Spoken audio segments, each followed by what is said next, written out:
call to order this regular meeting on January 7th, 16th, 2025, time 7:30. Everyone, please rise for the Pledge of Allegiance. Pledge allegiance to the flag of the United States of America and to the republic for which it stands, one nation, under God, indivisible, with liberty and justice for all.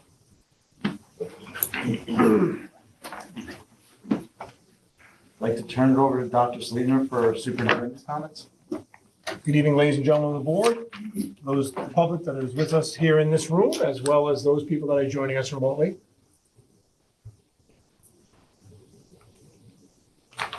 I'll start that over again. Welcome, everybody. Happy New Year. Welcome back. I'm glad to see everybody this evening. Hope everyone is off to a great start with a happy and healthy New Year. It's been very exciting over the past month since the last time we met. There's been a number of concerts that have gone on. There's been a tree and menorah lighting that many of us attended.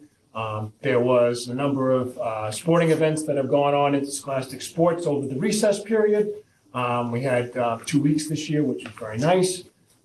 We've also had, I was invited to speak actually at the quarterback awards ceremony this year, which was held at a restaurant in the nearby area over at the Melville Hilton, which was really nice. And I want to thank the quarterback club for having me and inviting me and for allowing me to open up their event, which was very nice. And we're also going to be, as they always tell you, if you haven't had a chance yet, we have the Best Buddies fashion show that's going to be coming up. So those people that are interested in going, you'll be getting an invitation tomorrow. So please let us know and we'll get you some great seats right up front there. It's always an amazing show to see. And of course, tomorrow is Friday, which is one of my favorite days because the Perks opens up tomorrow here at the high school. So that's where you can get your coffee. So if you're in the area and you want a great cup of coffee, it's one of our Voc Ed extension programs that our special education students participate in, where they run a small business and they're being trained in order to actually run this business. And they do an amazing job, and their teachers, I'd like to compliment them as well. We're off to a great start. We're back with concerts again. So if you haven't had a chance to check out one of our concerts, they've been ongoing. The music program here and arts is second to none. Those two programs, actually, more students participate in than any other singular program except for our regular education program in this entire district. So very proud of the program that we present here as far as opportunities for music and the arts.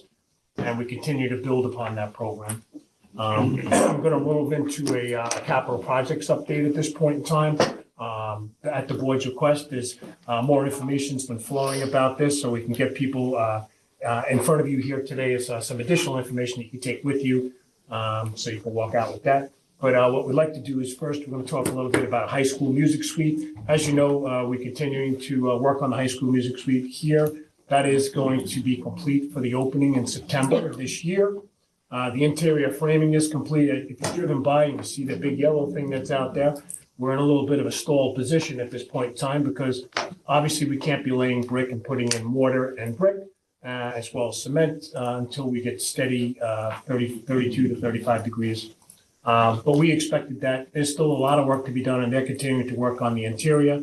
The framing is complete, sheet rocking, and inside of the original areas that have been laid out. Again, exterior sheathing's been installed. The insulating's happening now. All the steel has passed inspection for that new building that's been outside, so we're excited about that. As you know, we have inspectors that do come by and take a look at a regular basis as this construction goes on, as well as works with our architect and also our support staff. Windows installations will begin the end of the following week, so you'll see that get sealed up. You could see why the people that are working on this want those windows sealed up, obviously because they don't want the wind whistling through where they're working. It's hold because we're on hold masonry. Plumbing, electrical, and mechanical have all been roughed in at this point in time, and that's ongoing, so they're going to be finishing that up, which is great. So we've seen great progress. You can see what it's beginning to shape up to look like. The roof is almost complete at this point in time, which is also necessary in order to be sure that we're not getting rain inside of the building itself. And to ruin any of the work that we're doing inside. Something we're going to take a look at right now, which is something that is our elementary schools, as you know, are very old, built 40s, 50s, 60s. So as you know, we continue to take care of our home. And we target areas that we can upgrade and enhance for our students and for our community. So we have a short little video here over the recess led by Mr. Brett Prochaska and obviously all of our head custodians that contributed to this. Our serving lines have been upgraded. You can imagine that these systems, which were only hot systems before, are now dual. They're able to do heating and cold because they had to go back and forth between hot areas and cold areas because there was no place for the heated or the cold. There was either one or the other. It was either hot or cold. They now have split systems where they're able to do this. It's under the direction of our food service director, who's done an excellent job of working with Brett Prochaska and the architects. So let's take a little look at what it looks like, and we'll get you a little link to this later tonight.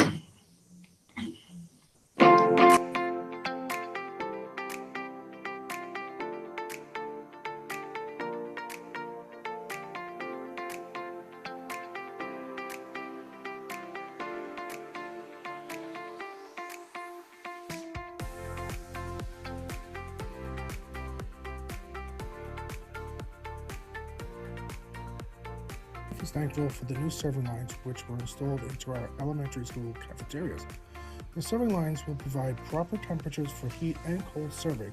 The new drop-in well is large enough to hold fruit and milk, which is a great addition. Serving lines, we have sped up service, enabling students to get their lunch faster and enjoy more time during recess. Hot or cold as well. So we could do a hot food item and we could also do a cold food item at the same time while serving the children. It makes life a lot easier for the ladies serving instead.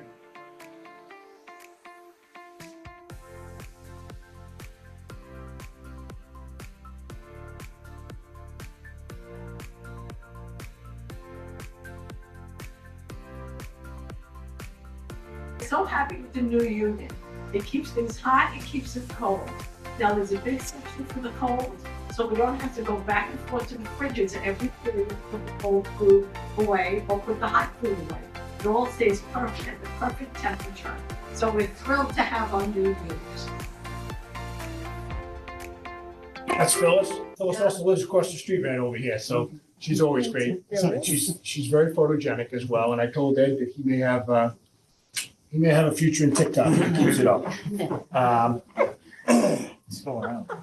It's we're very excited about those upgrades for our staff and students. What we're going to take a look at next is that our libraries at this point in time, as you know, as we take a look at capital projects that are upcoming, that were from money that was approved by voters. Libraries, we've been working on this for about over a year and a half now with our librarians, architects. And I do have printed copies for you as well, but we're going to take a look at a little bit of a presentation right now that's going to go through these because I couldn't really hold these up for the public to see at the same time. So I thought it would be best if we had a video, and we'll get these videos available to the public sometime tomorrow.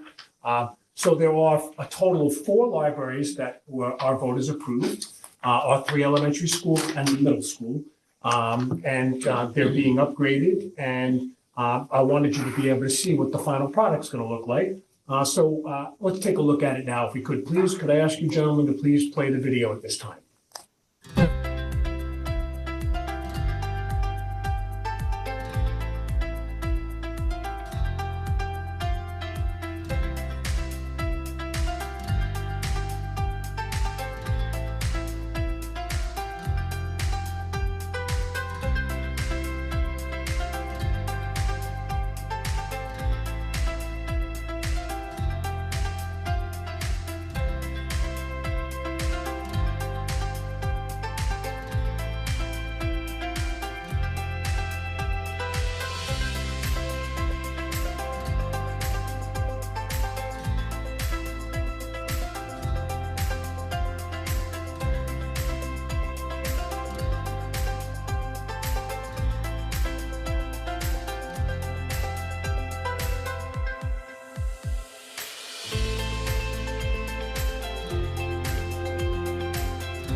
as I shared, this has been going on now, the planning process is for over a year, a little bit over a year now.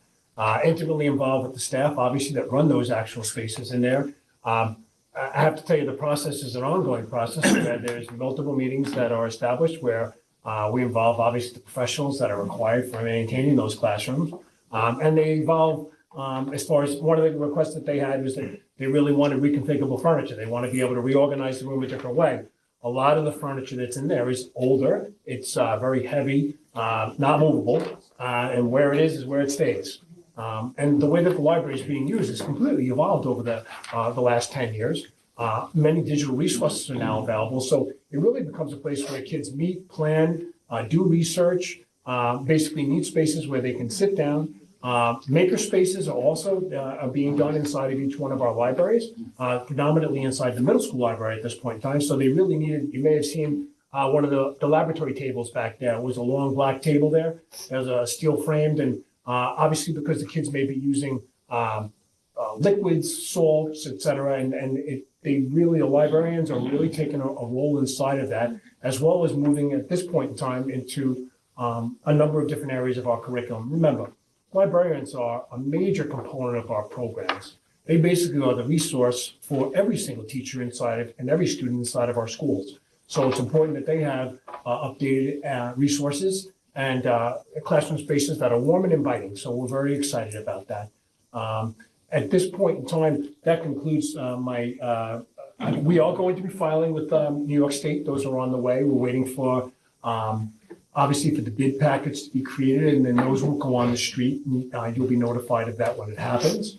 The process takes about, after it's been approved, so it goes to the lawyers first, because the lawyers have to actually take a look at those packets and make sure that they meet all the specifications that are required by New York State Education Department. What is this in reference to? This is in reference to? Any of the projects that I'm showing you at this point in time that goes, anything Okay. that's a state project like this, well, first of all the bid packets always go through the lawyers, because the bids have to be done in conformance with New York State law. So the lawyers print those out, and the architect is required. And if you see them, they're probably about 400 or 500 pages in depth. Most of them, Mr. Prochaska has those, the architects have those.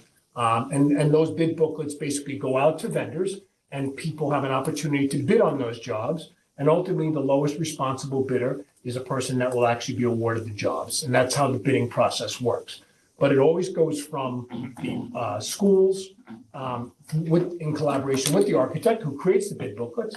The bid booklets are then sent to the attorneys to be reviewed, to be sure that they're in compliance with New York State law. And then ultimately, they are released inside of the public, which is inside of newspapers that we advertise. And people can pick those bids up. They're electronic now, so it's gotten a little better. In the old days, you would see people come here and pick up bid packets. There are no more bid packets anymore. Everything's electronic and they download it. So you're able to see and have an opportunity to understand a little bit more about the process and how this works. Once a bid is advertised, the process, the clock begins to tick. It's anywhere between 5 and 8 weeks before the bids are due. The process, it usually takes us a week to a week and a half to get it in the papers. They actually are able to come here and do physical walkthroughs. So if we were doing a roof or if we were doing a library, they have an opportunity. They meet with Mr. Prochaska. They meet with our architects. They're able to come here, bring any questions that they may have after they've reviewed the bid booklets, to see the physical spaces and to make a determination whether they're actually going to do a bid. I oftentimes tell people, there is a lot of people tell me, they say, Ed, are there a lot of people that are interested in doing work inside of schools? And the answer is that not so much, right? Because the bid process itself is a very arduous task. They really need to be involved with attorneys, because the attorneys actually have to review those bid booklets before they make their submissions. And I will tell you, it is a lot of work to submit these bids, right? And our business department does an amazing job of analyzing that. Justine Stringer, Nancy Gavell, both of them basically work on those, create the spreadsheets that ultimately tell us in the end what was how much did people bid? Did they actually submit all the required materials? Many times people that do it for the first time don't get all the materials in, but ultimately in the end, unless they've submitted all the materials that are required inside that bid packet, they are not considered whatsoever. The lawyers are the disqualifiers for those things and the approvers. So pretty exciting. So, any questions? Yeah, sorry. Using the library as a segue, I know that Mrs. Doxey spoke in December about looking to put a bond for the Plainridge Public Library Yes. out. And I understand from conversations we've had, and as you shared with the board, that we're still working on logistics. Are you able to offer an update? Where Absolutely. everything stands with that right now? Yes, absolutely. As you know, last month, we were visited by Ms. Doxey, as well as Ms. Santa, who is the director of the Plain Edge Public Library. And they shared that they're looking to actually float a bond to be able to renovate the library. And they came to ask for our support. We've done a cost analysis at this point in time and taken a look at calendars and possibilities. We've shared those at legal counsel. We'll be having a meeting with them sometime early next week on that, just to kind of review that process, to be sure that that's all accurate, what we've done. I'll be meeting with Ms. Doxey and Ms. Santa on the 21st of this month, where they're going to share, I guess, I haven't seen any materials yet for what they're looking to do, so I imagine they'll share something with me at that point in time. I'll ask them to leave copies. Obviously, I'll share it with the board. And then the board will have to have a discussion during the month of February on that, and we'll take a look at timelines and what the associated costs are of that, and then the board will have to make a decision about how to proceed. Thank you. Any other questions, comments? That's all I have right now. Oh. And that concludes the superintendent's remarks at this point. I'm sorry, I should have said that. I normally say that. I didn't say that tonight. All right, at this time, it concludes the superintendent's remarks. Thank you. Thank you, Dr. I just want to say, I think the libraries are beautiful. I'm happy that all three elementary schools pretty much have the same uniform look and Yes. feel, which is great. So Absolutely. I'm happy they're all on the same page. It looks great. It's a great update. It probably looked the same in there from when I went to Johnny Twist. It does? Probably. The big old tall bookshelves. When I saw the open floor plan, it looked really nice. So it was nice. Kids are going to love it. Yeah, And it was that's what good. matters most. Thank you very much. Can I just make a comment, if you don't Yeah, mind, please, Mr. Rudy, about the upgrades to the cafeterias? At a time when our governor is really, and across the country, but really pushing to get food for all children, free at the local level, I think Plain Edge is always in the forefront of what would have to happen to constantly feed that many kids. And I'm just always, there's always foresight. And I thank you and your team for that. Because that is, I mean, there's some old kitchens out there. So it's Yeah. nice to see us getting upgrades. Thank you. Yep, thank you. Moving on to routine approvals. Do I have a motion to approve the minutes of the December 5th, 2024 Board of Ed meeting? Mr. Marshall, second. Mrs. Versace, all in favor? 5 in favor, 1 abstaining, motion passes. Item 2, do I have a motion to approve warrant reports 51, 53 to 54, 56 to 58, 60 to 61, 63, 64 to 66, and 68? Mr. Marcy, second. Mrs. Maggio, all in favor? Okay, 6 in favor, no abstaining, motion passes. Moving on to item 3, treasurer's report. November 2024, do I have a motion to approve that? Mr. Marcy, second. Mrs. Maggio, all in favor? All in favor? Mr. Pascarello? Are you? Yeah, I'm sorry. Sorry. Okay, sir. Okay, 6-0. Moving on to section 4, discussions and presentations.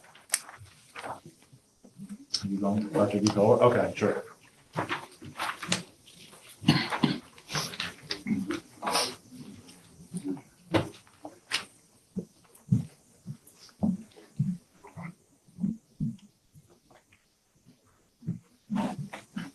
Good evening. Today I am joined by our Curriculum Associate for Humanities, Anna Kletzkin, as well as our Director of Guidance, Greg Wasserman. Tonight we're going to present to all of you information regarding the portrait of the graduate.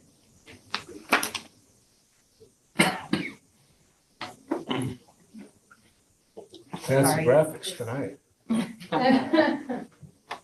I heard there was some AI involved with I that was gonna ask graphic. if those were AI It generated. was, and I, you know, because she's like a pro.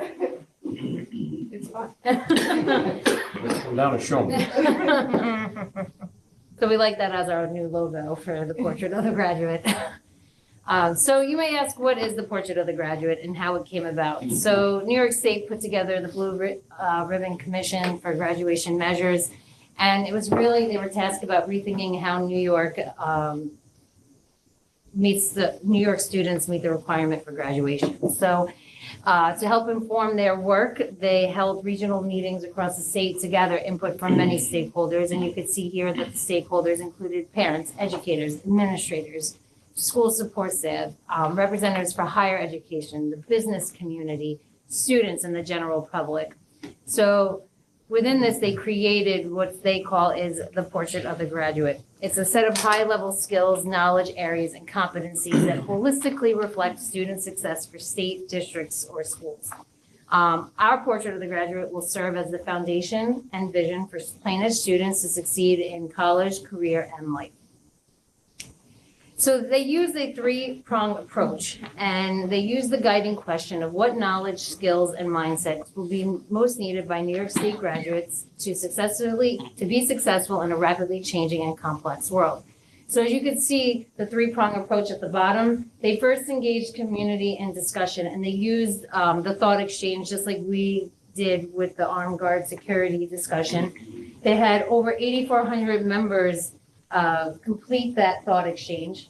Then they began brainstorming from all of those thoughts and ratings, what portrait of the graduate skills and knowledge and competencies should be. They vetted and built a consensus, and they built what you are going to see right here. So they built 7 competencies. They built its innovative problem solver, literate across the content areas, cultural competence, social emotional competence, effective communicator, global citizen, and critical thinker. So now you may say, okay, so now what's the next steps for Plainedge? So here is our roadmap for graduation for students in Plainedge. New York State developed those 7 competencies. Then what we have to do as a district is take those 7 competencies and create our own. And they have to be aligned to those 7. So do we have to have 7? No, because as you could see here, innovative problem solver and critical thinking could potentially be linked into one competency. That will be up for us as a district, and I will later discuss what a committee shall look like in order to create these competencies. So some districts could have 5, some could have 4. It depends on how many the district wants, but overall they will be aligned and encompass those 7 that New York State put out there. And then once we create an evaluation system for students, this is now going to be a pre-K through 12 initiative. So these competencies will be evaluated at every stage of the game, and in order for our students to have a New York State diploma. Another question people say, well, I heard the regions are going away. The regions aren't going away. It's going to be a pathway. So there might be different pathways for students to take, and regions may be one, but it may not be with the other. And that is what we are part of our mission and is going to be, is to create these competencies and say what is going to be the requirements for a Plainedge student to graduate with a New York State diploma, obviously being aligned to what the state puts out. Another question you may say, who does this affect? You know, or we just have to implement it now? Are juniors gonna all of a sudden have to, figure out what we're going to do? No. So right now, this could potentially always change, you never know.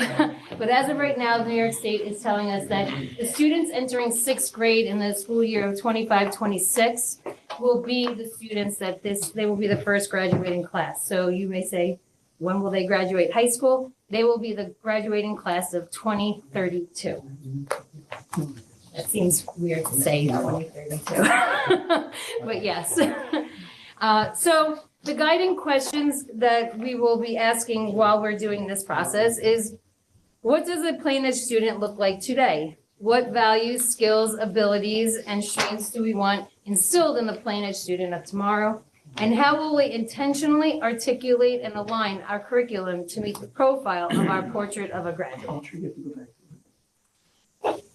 So the three of us began looking at some of these requirements and pathways of a portrait of a graduate. And one of the things that they are looking at is how can we redefine credits that students attain during their time in high school.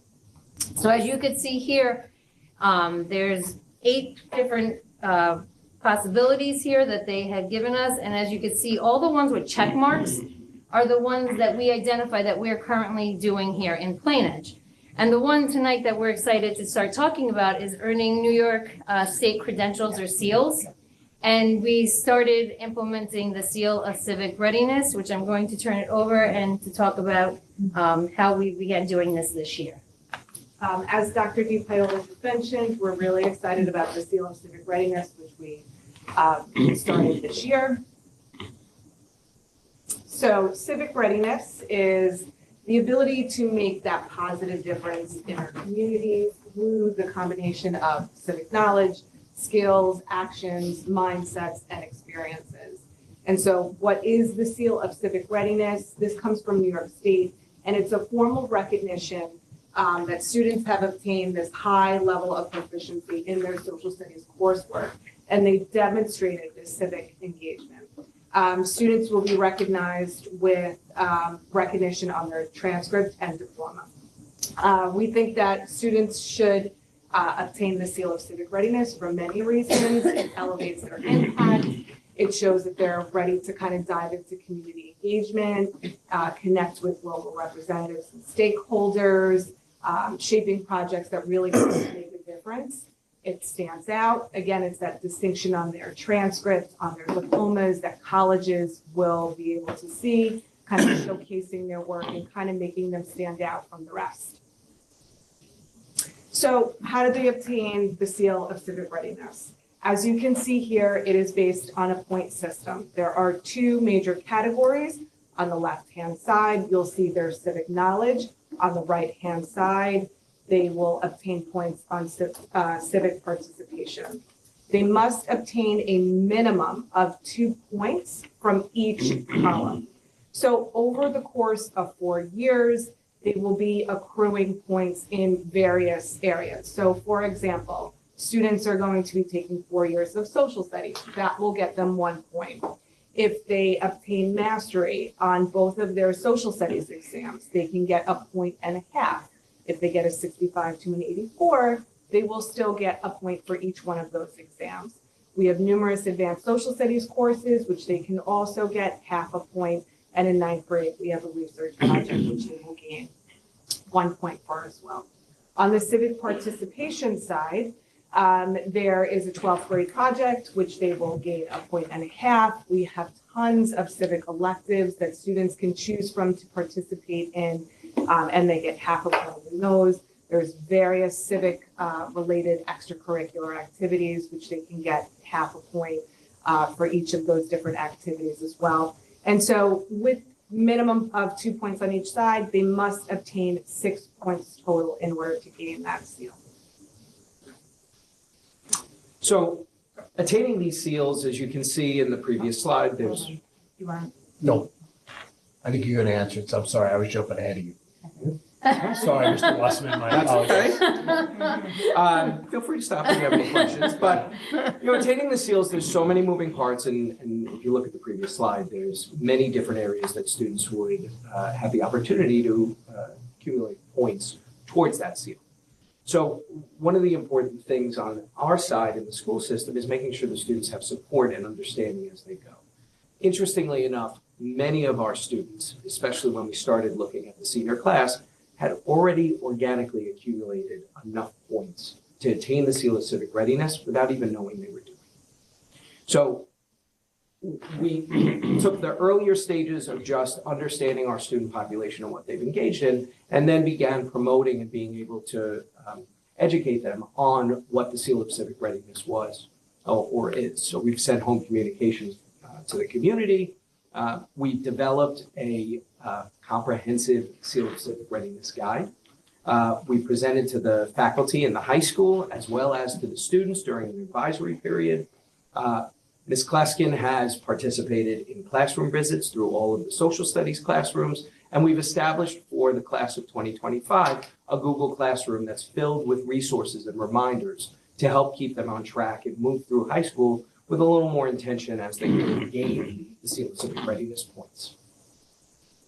So what you're seeing here on the left-hand side is the Google Classroom code for the class of 2025.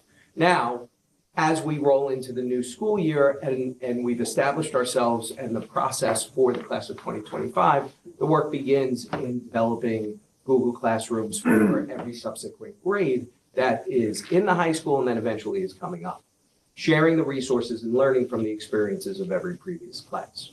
On the right-hand side, every student will receive a digital portfolio. That's giving them the opportunity to track and help monitor what it is that they're already doing. When you look at the two sides of the equation for students, the knowledge and the participation, again, it's great to give them the portfolio at an earlier stage, which we're going to be doing with the other classes, so that they can help set goals for themselves, understand how their accomplishments would feed into this seal, which right now is a diploma sticker. It's an acknowledgement. Come in the future years will be criteria towards graduation goals. And again, back to the resource side, we are constantly developing information to empower students and parents while at the same time working directly with them. So in addition to Ms. Kleskin, myself and the guidance department will be working with students. We're about to start really knee deep in the scheduling process for next school year, which is crazy in January, but it's happening.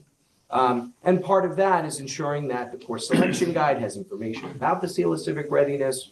Courses that go towards the points that students can accumulate are flagged, and there's more information so everyone is in the know and able to prepare and respond. So what you see is our links here to our SEAL of Civic Readiness manual, the Google Classroom presentation and access, as well as the New York State Handbook, which has even more information about the SEAL of Civic Readiness and resources to guide students and families in their selections.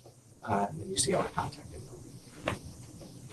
So going back to now at the portrait of the graduate, because this will definitely be a part of it. And I'm very excited to hear so many students already had the requirements that we didn't even have to do very much more at this stage in the game to get as many seniors to get this seal this year. Because we were just approved by New York State. I think at the end of August, we got approved and Mrs. Kleskin and Mr. Wasserman hit the ground running in order to make sure that as many seniors as possible this year can get this seal of civic readiness. So the next steps right now, I'm going to make a recommendation right now to the Board of Education to establish a Board of Education Curriculum and Instruction Portrait of a Graduate Advisory Committee, where the objectives will be the following: to review the New York State Portrait of the Graduate criteria, to holistically develop Plain Edge's Portrait of a Graduate, and develop a strategic plan in the upcoming years to support our students' current and future opportunities. We will look at curriculum review and development in the process, as well as increasing parental and community involvement to identify and develop those core competencies that I spoke about earlier, which will be required of a Plain Edge graduate. What will the committee look like? This is what the proposed structure for this committee. It would be the three of us that you see here as the co-chairs of the Portrait of the Graduate. We would have 4 other representatives from administration, which would be our curriculum associate for math, science, technology, and research. We would have 1 from the elementary school, middle school, and high school. We would have 6 teachers, 2 from each level. Parents, 8, where we would have 2 from each level and 2 to represent the special education populations in order to make sure that we're hearing the needs of that population as well. We would have 2 students, 1 that would be a representative from the 9th and 10th grade and 1 that would represent the 11th and 12th grade. Board of Education, 1 to 2 members, local businesses, and then we would have a consultant who would actually act as the facilitator of this committee, and it's called Battelle for Kids. They are experts in the Portrait of the Graduate, where they have helped schools nationwide create theirs. and many across Nassau and Suffolk County, as well as the entire New York State. So they will help facilitate that conversation. The meetings will last 2 to 2.5 hours long, and this would be the timeline that we are presenting to you tonight, that after this, we would be able this month to survey and select committee members. We would use the same process that we did for our armed guard security. We would put out the survey, see who would like to participate. We would look at the different groups that they would represent and randomly select in a lottery, just like we did in the past. Our committee meetings would begin in February. We would engage the community in our thought exchange to get all the input and feedback from others that cannot be part of the committee. We would continue those meetings March, April, and May, and we would look to finalize the portrait of the graduate competencies that we would want Plain Edge students to have. And then June, we would like to present it all to the Board of Education. Any questions? I have a few. Sure. I saw Mike writing, so I'm sure he's got some. So the 7 competencies, you said we select which ones we want to include and. So the 7 competencies have to be encompassed in the ones that we choose. So it has to be aligned or connected in some manner. So that would be part of the committee's work. So you could use the same exact language as New York State. We can choose to use the language that we want. We can say 7 might be too many for people to remember and evaluate. Like I said, let me go back. Yeah. So To see it. So for instance, like I was saying, innovative problem solver and critical thinker, we could come up with a way to encompass those in one competency because they are pretty much connected and linked. You could have a global citizen and cultural competence, for instance, if the committee chose they didn't want 2 separate ones, we could combine it, we could reword it, but the message has to encompass those standards. Okay, so it's just like our own internal naming convention. Yes, so Relative to it's this. giving every So school you have to district cover their. the whole thing. Yes, Okay. it's giving every school district to have their own identity. There's graphics that you could choose. Some districts have decided, we saw the other day, one district put it on their business cards and they've created some did it very literal. Some chose 5, like I said, it all depends, but overall, it's just like the New York State standards in anything. We have to make sure that we're able to cover all of the standards and justify what we are doing. Okay, and so I guess the question I have on this particular slide is, there's some soft skills and obviously some hard skills that a student's gonna have to learn. And I'm generally a person who's focused on the hard skills, things that are easy to measure. So obviously, I grew up in an age where standardized tests and focus on that it's clearer, whether it's right or wrong. And obviously, as you get older, there's more nuance when you're engaging in certain coursework. How do you measure social emotional competence, cultural competence? Like, to know if you're effectively teaching the next generation, you have to be able to measure certain things. And how does that actually prepare them to be successful in life? I feel like those soft skills are usually things that are taught at home. So actually, with social emotional competence, we actually do evaluate our students with those skills. With our character strong, Right. they are actually aligned with the Castle standards, and we have ways to evaluate that. But part of this process is this first part of the portrait of the graduate that we're presenting with you tonight is the first step. Got it. We have to first create these competencies. The work does not stop in year 1. We are going to continue this work into the following school year. And then as the committee, we have to create how we're going to evaluate the students on these competencies and track how we are evaluating them from pre-K through 12. Because it is not just the high school years that we have to show that our students received those skills and met those standards. So it's not a process that's we're not going to have all the answers of how, but we already are doing some of that work. So we're going to take how we're doing some things, reevaluate, redefine, and make sure that we're able to do all of those and justify the graduation of our students. Okay. Can I just add one thing to that? Yes. So New York State, through the Blue Ribbon Commission, has had multiple meetings, they've shared multiple webinars and information, but there's actually much more to come.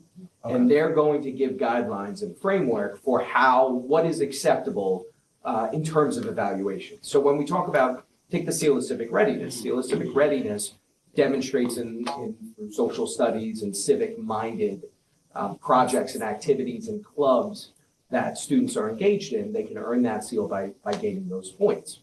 That would map directly to potentially local citizen, potentially cultural competency. You'd be able to say they've met that by earning the seal.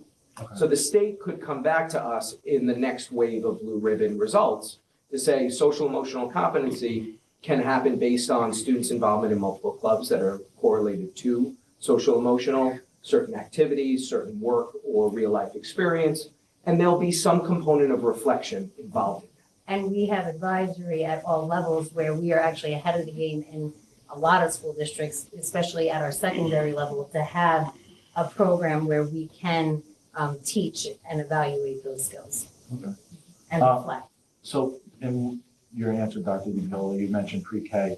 When you reference pre-K, obviously we're on a lottery system, so not every kid goes through right now plain edge. Oh, well, I mean, I know in recent years we've been, how do you measure something if, let's say, we don't have all the students under our roofs? So New York State, it's required to K through 12. Okay. But when I say pre-K through 12, because remember when we have our students here, we make sure everything's aligned Yes.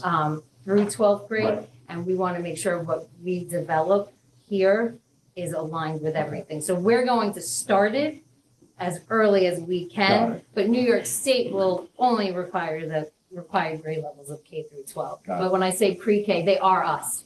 Right. You know, Yeah, so- no, that makes sense. That's why I was a little lost on that. Yeah, sorry But for that that. makes sense. That makes sense. Okay, so actually you answered my second question. Is the seal for civic readiness, is that required or that's, right now, but it will be later as a, It's an option. It's, All it's, of it's gonna be pathways and options, but Got it. Exactly. we're trying to get as many of those options right now. And when we transition into this, it should really be seamless and as smooth as possible, because we are really starting the work now. And it's a way to really kind of distinguish yourself for colleges to see, set yourself apart, that you've been doing kind of like extra to showcase that work and that civic engagement. yeah, I mean, I think it's great if students are getting it by accident, so to speak, because they're already doing the work. The fact that they get recognized for that is helpful. And also part of that too is the service learning piece, which we have begun in the elementary levels, working up to the middle and high school. And a lot of the courses have those type of projects already embedded in it. So we're developing ways to evaluate that, so that could be part of their rubric as well. But many of them don't even need that, but we are starting that service learning as part of our character education very early in the elementary schools. The last thing is, in terms of the curriculum and instruction committee, I think that's great to get the community involved. I think it'd be good to have one, not just for the portrait of a graduate. Well, I guess it rolls into each other. That being said, in terms of the makeup of the committee, one of the things that I noticed was, for example, armed security, we had law enforcement, members of law enforcement who are part of the community being part of the armed security committee. The one I'm not seeing there, which I think might be helpful, is to have actually parents who are teachers in other districts, who, similar to law enforcement, like you're in one bucket or the other, either you're the parent or you're a teacher, from the community. Has there been any thought about maybe adding that as well? I think it could be beneficial to have teachers from, other school districts, even the city, that maybe get picked to serve on the community. So I just want to clarify, so you would want here, the 8 parents that we have here, and then to have like another subgroup of parents who are teachers, Yes, who are educators? or like involved in administration and or. Well, administration. educators, So administrators are educators, so we Well, could not just. Peter, right? Like Peter, is he an administrator or? how's Yes. that? Yes. So he wouldn't By count, New York right? State Education Department. Yes, we are- I need to say someone who has a state certification as a Okay. yeah. teacher, That makes sense. SBL, SBL. Yeah, I don't know. Tapped into So that. we are all educators. Yes. So how many would you propose? So you would want those 8 and then a subgroup of parents who are educators in addition to those 8? Yeah, so my thinking around that when I was first looking at this presentation is again, like each school district does things a little differently. So it would be helpful that, teachers, right, they're professionals. I'm not an educator, so I can speak, but we have teachers from, who have experience and would probably be seeing this happening in their school district, be able to provide a different lens into this. And so, obviously I trust our teachers as well, but it would also be able to get those other colors and flavors possibly from, other areas of the education community. I mean, they're parents that live here, knowledgeable people, and their opinions could be helpful as we develop this portrait of the graduate. I think we could certainly look at balancing the numbers because already we're up to like 28 to Yeah, I get it. 30. Yeah, a lot of people. 30 Yeah, no, I people in get the it. committee, I think we and should take a look at what, so 2 things, if I can make a suggestion. Yeah, absolutely.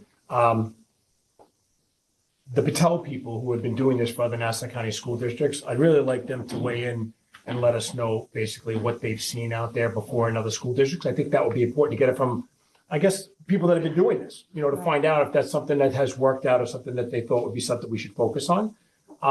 The 2 people from each one of the levels at this point in time, a total of 8 parents, I think is a good number for us to do. We don't want a wieldy group either where we start to deal with 30 people on a committee, I think. Yeah. We're at 22 already with this number here. So let's see if they suggest something along those lines, and we can adjust and modify if they think it's something that will be good for us in order to get the best portrait of a graduate as we move forward. And according to what we have looked into, I haven't heard anybody differentiate between those. Again, it is a large committee, but we can definitely look into it. Yeah, I mean, I get it. And that's why, like, I'm not trying to be prescriptive in terms of like numbers, but it was just a thought as I was going through the presentation of something. We should that- definitely check with them and see what they say. Yeah. If it's and then- something that's good that can help us, we're open to it. And then Patel, it sounds like, are they like the only game in town, like, or are there other professionals in this portrait of a graduate that we also had evaluated but thought that maybe Patel's the best? Yeah, I We did have have looked into- conversations with other organizations. Okay. And they actually have a presence on Long Island, have worked with districts, they understand the community makeup down here. In addition to across, not just as Dr. New York DeViola and said, the state and the country. But they have are, nice- we've spoken to colleagues that also have utilized them and said that they brought this wealth of experience and knowledge to make sure that there was every opportunity to gain the best result. Yeah, sounds good. Mr. Barudi, I just want to say that maybe for the group of parents, eight parents, maybe we could split it. One- Yeah, I mean, I would take the advice, like, I mean, my, That goes through a timeline now? We have a very, Well, I think we need to hear from Yeah. the people that are really the experts that are doing this. okay. And if they suggested something that's important for us to do that will help us produce better results, we'd consider it moving forward, but we'll advise the board as soon as we find out what they say. yeah, I mean, I think Mr. Pasquarello's point, it does make sense. Maybe, if the numbers are too much, we split it. Parents who are just strictly parents, not in education, then you have the education-based parents. But again, I'd like to hear, after you have a chance, to talk to the Patel people, Easy see to what we come back with. If I may Yeah. add, go ahead. Sorry. Because I actually feel like then we'd be educator heavy, really. And I think we want to have a profile that's, so I'm very interested to hear what Patel says, because if you think about it, we have 10 already from in district, and then you'd have another 4. So 14 of the, that's educator heavy, and we want to view all facets. So I'm interested to hear back about that. I think it may naturally drive educators to participate, just like the security did. It drew people that were involved in law enforcement. That was an interest of theirs. You might not even have to survey, but maybe put it as an option. You have a background in education, and then maybe you could choose from there. We can, like Dr. Slana said, we'll reach out to the company. We'll ask, but that's perfectly fine to, because we also would like to know anyway what the background is of the people serving on our committee. It's just like getting to know you type of thing, and what skills and expertise you bring to the table. So yeah. Is this supposed to be a lottery, like the armed security, or is It will be. more like? No, we were going to do it as my proposal to you all is to do it just like we did with the armed guard security. It's a lottery. They're All across students, Board of Ed, well, not Board of Ed, I guess we point them. so so administrators and teachers are Right, appointed that's by their union leaders. We already know which administrators are going to be serving.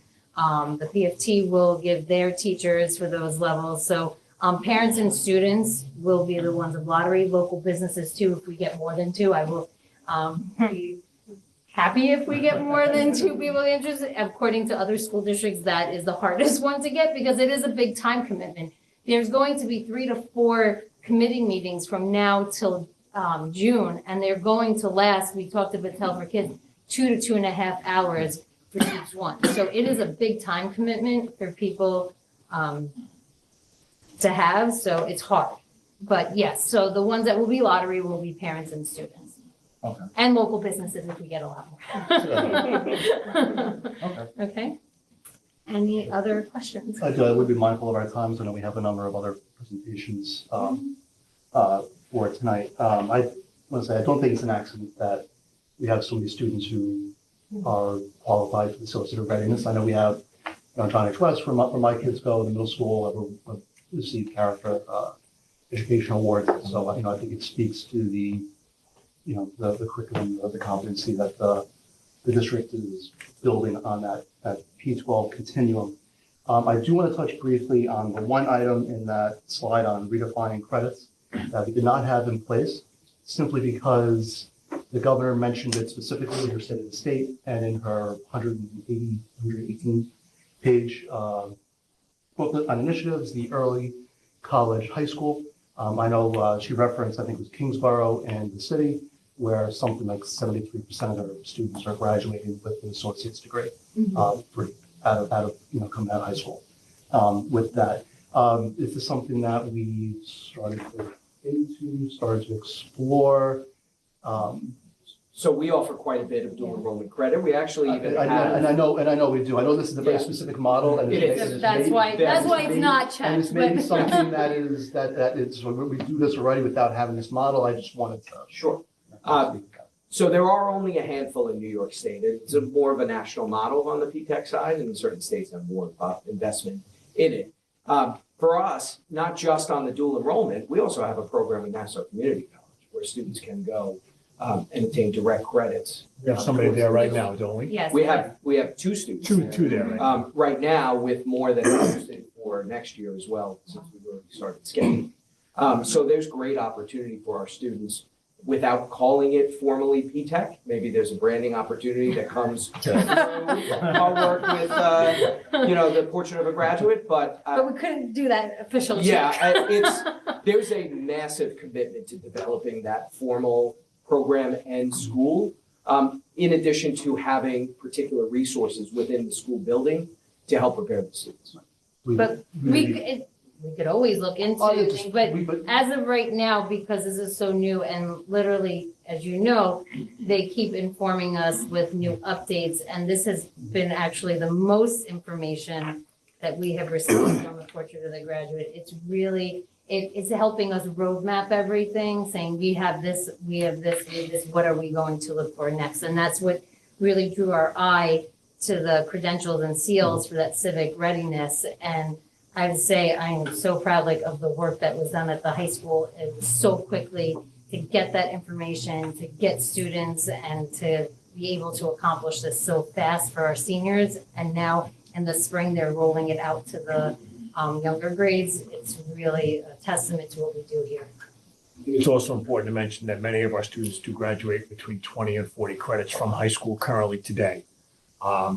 We had 2 young ladies, 2 sisters actually graduate with 40 credits actually 4 years ago. That's 2 years of college. parents, went on to get a master's and they were done in 3 years. So, and they're in nursing programs. So the idea behind it though is that obviously we want to help develop students and we want students to be able to perform on the level, it's ability based. If they're able to do the work and they want to do the work and they want to achieve more, why wouldn't we provide them with those opportunities? And we do. And we're looking for as many credits as possible, always, and opportunities to graduate, obviously with an associate's degree, et cetera. If that's going to help students, if they're developmentally ready, that would be sounds great. So we have to continue to explore these things, but I think that can take a look at that. Well, thank you very much. Thank you very much. Great presentation. Thank you. A great job with the seal of civic readiness.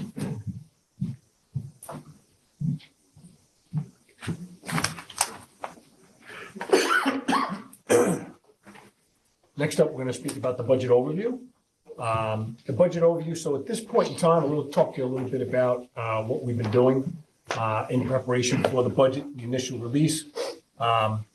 Starting as early as last week in October, first week in November, Mr. Perazzo, Central Administration began to meet and lay out the process that we use on an annual basis in order for us to develop the first draft of the budget. You're seeing the first draft of the budget tonight from administration. And this is usually how the budget planning calendar works. Our budget administrators, so the board has received from us a number of different versions of the budget in format.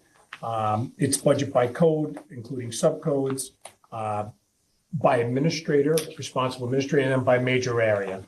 So you're able to go through that, take a look at that, and the codes are also defined. So you get the budget codes and the definition. So in case you have questions about that, Mr. Perazzo always remains available to answer those. We take a look with our budget builders, basically to look at the proposed budget. We look through, obviously, inside of New York State releases information related to healthcare, retirement costs. They're projected and incorporated into the working budget. The draft, over the 2 weeks that schools were closed, I spent countless hours taking a look at this budget that was proposed. I make final adjustments to that budget. That budget is the one that was delivered to the board for your review at this point in time. The first draft is what we call it. And we're, for the budget planning, just so the public as well as the board knows, basically, for planning purposes, if there are any of interest, the first draft of the budget tonight, we'll take a look at the Board of Education. These are proposed budgets that are in alignment with the numbers that are inside of the actual overall budget at this point in time. They're not all the areas of the budget, but they are the major drivers inside of the budget. So we break them out for the board to take a look at. Transportation will also be presented tonight. And Board of Education, those will be delivered by Dr. LaValia. In February, we'll have the second draft of the budget, fine and performing arts. And obviously the responsible administrators for those will be here in order to present on those because that's their area of expertise and their responsibility. Special education will be here. Mr. Perazzo will present the tax levy limit calculations, which is a complex formula which he's responsible for managing, depending on what the state releases and gives him. The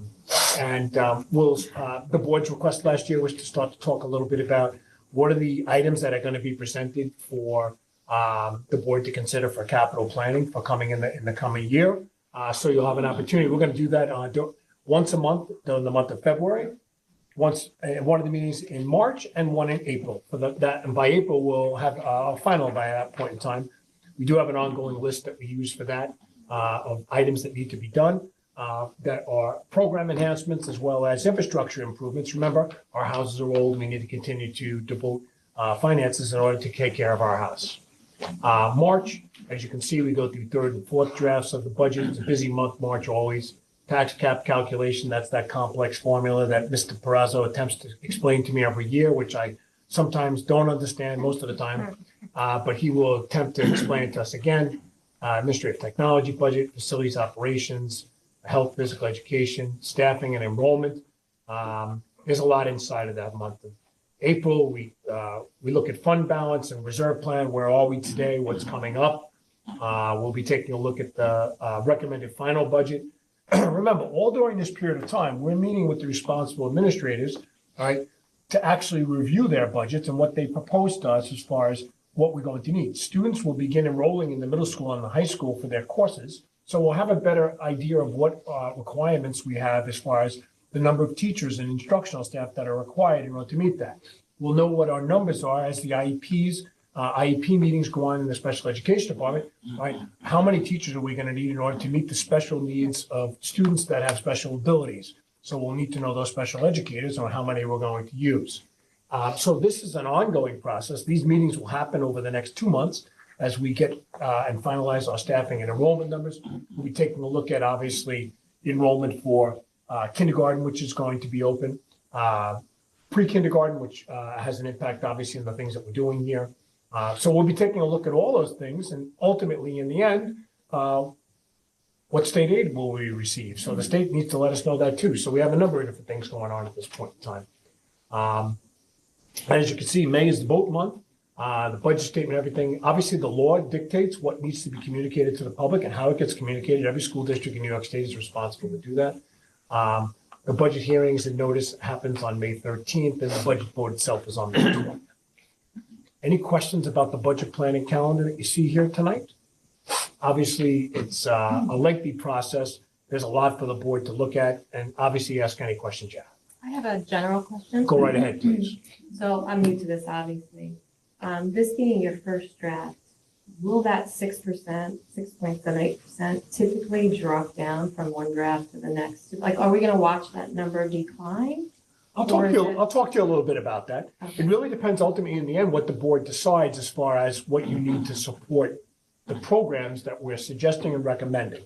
When we first recommend the budget, right, the hope is obviously for us to do the most fiscally prudent budget that's available. And obviously the next slide talks about that. It's got to be fiscally sound. It's got to be supportable into the future. And it has to meet the needs of the students and the community at large. So we're going to have to make definitely some big decisions as we go through this.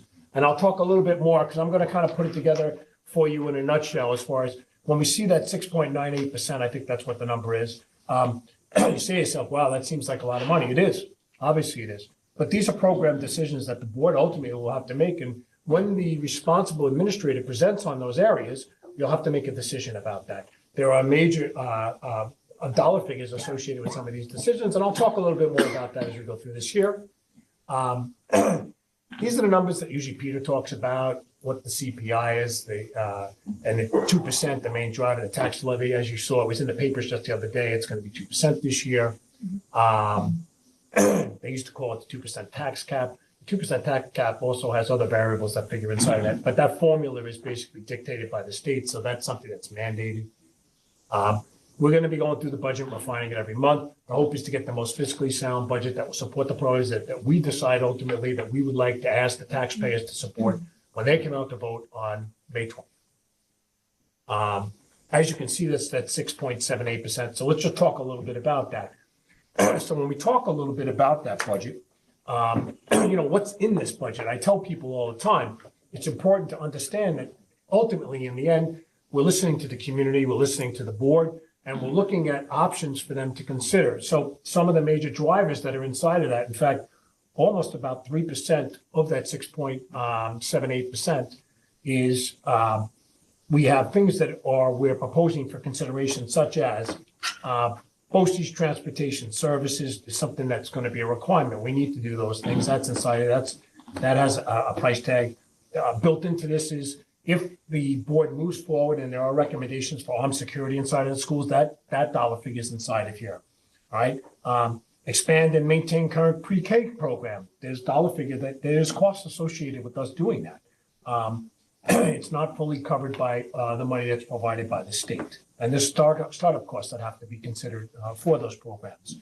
The thought of expanding integrated co-teaching Steve's plan. That has a price tag associated with it. The board will need to know what that price tag is, how many students will be serviced, and whether that's something that's supportable at this point in time. English language learners, our ENL program is growing.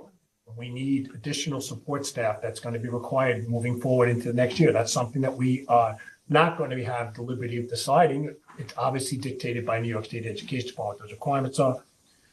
There's furniture inside of here. There's all kinds of things that are inside of this budget.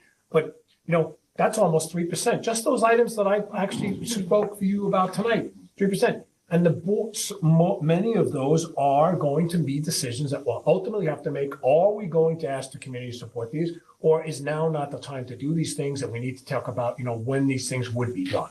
So it's important. So that means at this point in time, with those major categories that I've introduced, you're talking about the budget itself, if those items were not there, would probably be about 4% increase and not be at the 6.78%. So it's important for us to talk and go through these things and ask the hard questions. How have we spent the money historically? Where are we going in the future? And what is sustainable for this community? So that was one, you mentioned pre-K, you said, can you elaborate? You said in this budget, there's an expansion? We're hoping to look for expansion. So everybody wants pre-K. I mean, it's like hotcakes. There are some districts that don't have any space and can't offer anything. So and that happens on a regular basis. There are some that offer it to everybody. But that's a different, everybody has a different, and that's not the norm. We see that there are other places that don't have as many pre-K classes as we do already. We're already running 9 classes, right? We're looking to increase that. We have the space available at the middle school, all right? And you're going to have to make a decision at this point in time. I'm going to tell you how much it's going to cost for us to do that. And you're going to make a decision whether we're going to do that or not. That's a board decision, all right? So ultimately in the end, and I did include that inside of that 3% number for some of the major budget drivers, as I call them, of things that we're proposing that are possibilities and that are included inside of this budget. And ultimately, this board will decide in the end what we're going to put forward to this community. So you'll make those decisions based upon asking questions, being given the information, and obviously us responding to anything that you have questions about. So we'll look at that very carefully. It's an arduous process, but it is a responsibility of the board and all board trustees to look to create the most fiscally sound budget. And that's the opportunity that you'll have. I give you the big ticket items. You've heard a few of them tonight, things. Some of them are possible. Some of them are required. So we'll talk a little bit about that. And ultimately, this board will make that decision, what we're going to put forward and ask the community to support in the future. And the pre-K discussion will be, I see on March. There's a Yes. presentation on curriculum. Yes, it discussions will. that be- Yes, and that's going to have all the details inside of that. What's it going to cost for us to start up these additional classes, right? The lottery itself is going to go forward. I'm not going to admit any more than what we currently have in place today, which is we're looking at the pace. Remember, it's based upon space availability inside of the school. So we have to be careful about that. We can't take on classes that we can't support. So we have to take a look at what our current enrollment is, on what classrooms are going to be utilized for our mandatory program, which is a kindergarten through 5th grade program inside of our elementary schools, and what space is available in other areas. So we'll have to take a look at that. The lottery will take place, obviously, and we'll place as many as, how many sections are we? So right now, we have 9 sections, that's 162 students. Our lottery will be next Wednesday. So we will have a little bit more. Data for the next meeting when we get together.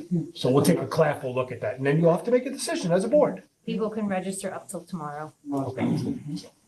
But remember, this is just a budget-to-budget increase. This is not a tax increase, and we It could is not. receive more state aid, some grants that offset some of these costs. Yeah, I mean, Some of those- I checked today, see if, by chance the executive budget was put out and it wasn't. So really are flying blind here. I think Thursday, next Thursday. Is that the timeline they said? Sometime next week. All I gotta say though, last year was the first year they fully funded foundation aid. And that's, you know, that they were revisiting the formula, so. And a lot of these are still estimates. You said estimated healthcare benefits, estimated general insurance. Yes. So those numbers actually Peter gets from the agencies that we purchase those things from. They tell us in advance, this is what we estimate it's going to be. Okay. Hit April's gonna be more refined, I guess. Yes. Okay, good. At every meeting that we get together, if there's a revision that we have performed, you will see the change sheet. It's right. What was the budget line? What was taken out or what was added? Up or down? All right. So you'll see all the changes. So we start here. Any changes that are made will be documented and you will receive a copy of it from Peter on a regular basis. Yeah, I mean, so first blush, I was floored by the number.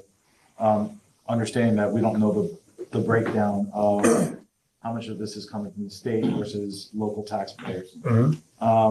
But, when you start digging into the details, I definitely had a lot of questions that came up in terms of like how some of the budget line items in terms of by code, how they were developed, relative to like historical precedent in terms of like what spend would look like and what's actually being shown.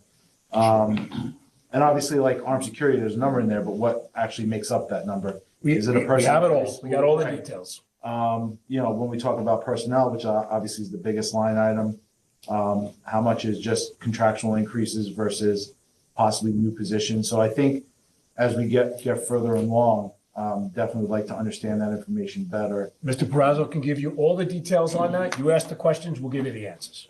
Yeah, I think we're going to become best friends. No worries. Yeah, it's not an issue whatsoever. Peter's a pro at this. He knows what he's doing. Promise you. All right. This kind of breaks the numbers out into major categories. These 4 categories here, these 5 categories actually are state, they ask for us a budget like this. This is called preliminary budget breakout, the function codes, general, instructional, pupil, community service, services, benefits, totals. This kind of talks about where it is, breaks the numbers out, gives you the percentages on them, the percentage increase. You can see this year's budget as it was adopted, as of 25-26, what's proposed, the differential and change. And it's a uniform system of accounting, which is required by New York State Education Department, which we have to share with the community. And we do on an annual basis. Staffing, bus purchases. Here are some other items. I rattled off a few. Peter likes to go over these here. You see general insurance is up by 15%. That's what the estimate is for next year. These are not negotiable. They basically tell you this is what you should forecast, and we put these in. 2 large buses, 2 small buses. As you know, we run our own bus company here. Positions, class sizes remain at the similar to this year's levels. And remember, we're constantly monitoring enrollments and where we are today and where we're going, and based upon student needs. So that's important. So we need to speak to the educators, the people involved on a regular basis. TRS and ERS, they tell us what the percentages are on an annual basis. That's where these numbers come from. So we're waiting for some of these numbers to become more finalized, but that's going to happen towards the spring. I should say that towards the end of the winter, over the next 2 months. So we'll get some more updated numbers on that. Peter will adjust accordingly, but you'll see all the change sheets. So if anything goes up or anything goes down, you're going to see it. I oftentimes tell people, 80% of the budget is in staffing and benefits, and that's the reality of the situation for public schools. We continue to revise this, and we'll continue to meet with our administrators and the budget builders to understand what they propose to us that we have put inside of the budget that they've entered. And we're excited to see this come along. And this is one of the most exciting parts of the job, is that this allows us to operate the business that we currently run. We are in the public education business. That is our number one concern, right? We're looking to offer as many services as possible to our students and the families that live here in the Plain Edge Public Schools. And we offer a robust program. We will continue to offer a robust program built around small class sizes and a number of opportunities for our kids to graduate and go on to lead incredible lives. So, obviously, any questions the board has, I'm always available. I'm here minimally 6 days a week, and if you need me more than that, I'm here too. So that is, Peter normally does that. He's a lot short-winded than I am, but sorry about that. Yep. So that's why Guy's going to do the other 2. My apologies. But it's an exciting time at this point. So we're going to actually roll into the next one here, and I think what do I have up next here is Board of Education budget was next. Oh, you want the clicker? Sorry. Thank you, Guy. Okay, so good evening, everybody. Board of Education budget. So it gives you year-to-year perspective, minor year-to-date change, 7% and change, $9,000 difference. This is the breakdown of the different codes, budget drivers within the Board of Education codes, contractual conference and travel, membership dues, materials and supplies, advertising, and BOCES. And so, sorry, advertising, for example, is required for the election and the budget vote. So those are the increase in that. Mailing and advertising that is required to be done. Any questions on these slides? So I actually had some questions on this. Sure. Conference and travel, is that in Albany this year? The New York. So that's projecting for the New York State School Boards Association and the New York State Association conferences, 2 conferences. possibly other trainings and webinars. It's a projection for the board. And a national. And national. national and the New York school boards, both conferences. Oh, it's in New York City? Yeah, there's a New York State School Boards Conference, and then there's a National School Board Association Conference. Yeah, because I think, looking at the actuals to date, and I know the numbers, I think the numbers I was looking at was through November, which would have included the New York City one. I mean, we didn't get anywhere near these numbers. So $5,000, right? The five- 6,000 change. So the New York one is not always in New York City, which is a lot less It is expensive. next year? Than It is next for year it one is. more year. And then obviously, I don't know when the national one is. They don't tell you. It's always in the spring, though. Oh, is it? It's always in April. It's always in April. Yeah. Oh, is it? Okay. It's in Atlanta. So this number here, I can tell you how this number is calculated. Yeah, it's hard to figure out, right? Yeah, It depends on who's going where. Actually, what you do is you take the worst case scenario, everybody going, what the dollar figure would be. Gotcha, okay. So if you say, this is the board's budget, of course, the board could choose to do what they want with this. In the sense that the year-to-date is if, obviously, not everybody stayed and participated, there was travel not included, et cetera. You have the same scenario for next year. If the board says, obviously for, how many people are going to go to nationals, if you want to figure that out, that's up to you guys to figure out. But ultimately, this is the number that would be if everybody attended. I mean, again, not huge numbers, but I mean, maybe there's a way to fine tune it, right? Because if we're putting this number out, my concern is we're levying taxes potentially based off these numbers. So if we're able to maybe survey ahead of time and say, okay, yeah, I plan on going to national, or no, I don't. I'm only going to the New York City one. Like myself, when I went to New York City, I stayed at home, I commuted in. We're not having the hotel costs. And so we can budget this more accurately, just that line item, because it's obviously the biggest one. That might be helpful to do. It's just something I guess I should think about it. If the board would like, I can create a survey and we can kind of tell you what they, what, if you Yeah, attended even the if it's not state. for this year, but maybe even for The following next year. or something. Okay. Yeah.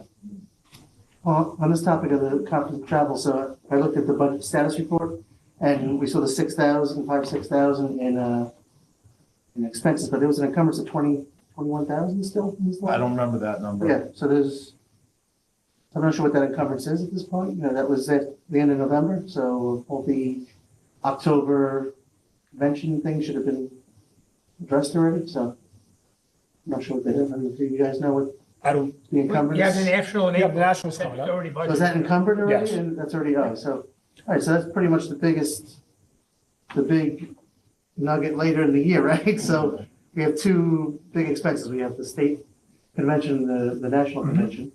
But that's already encumbered for. Basically, that's the number of, whatever remaining in that line is the number. So, yeah. No, that's not shown yet. That's Oh, is that that's encumbered? not 21? spent yet, It's so. not spent. But it's encumbered, so we have expenses, we have what's encumbered, and then what's remaining balance on that. But I think going back to what Dr. Salinas said, this is the worst case scenario. So Right. all It's of if you everybody still goes to all participate in both conferences, plus if you see some other training that you. Other trainings. If it's not on the budget, you don't have it. Remember, a budget is an estimate, right? And Yep. so you're doing your best to project and estimate. But yes, if you could pre-survey to try to lower the cost, it is an interesting strategy to do. But you also want to budget enough money that if all of you have interest in going, that it's there and available to you. So that's why that number's there. And you're right, it may only be $30,000 this year, Doug, but maybe next year you do need that money. So it depends on participation really and where the conference is located. The national one's always, usually flying to that. The New York one, it depends. I don't have any other questions. Okay. Anyone else? No? Okay. Thank you. Thank you, Dr. Levine. Transportation. Sure. So enough is transportation. Historical perspective. I'll explain the increase towards the end of the presentation. Year-to-date change is 165,871. These are the students transported in the current fiscal year by building.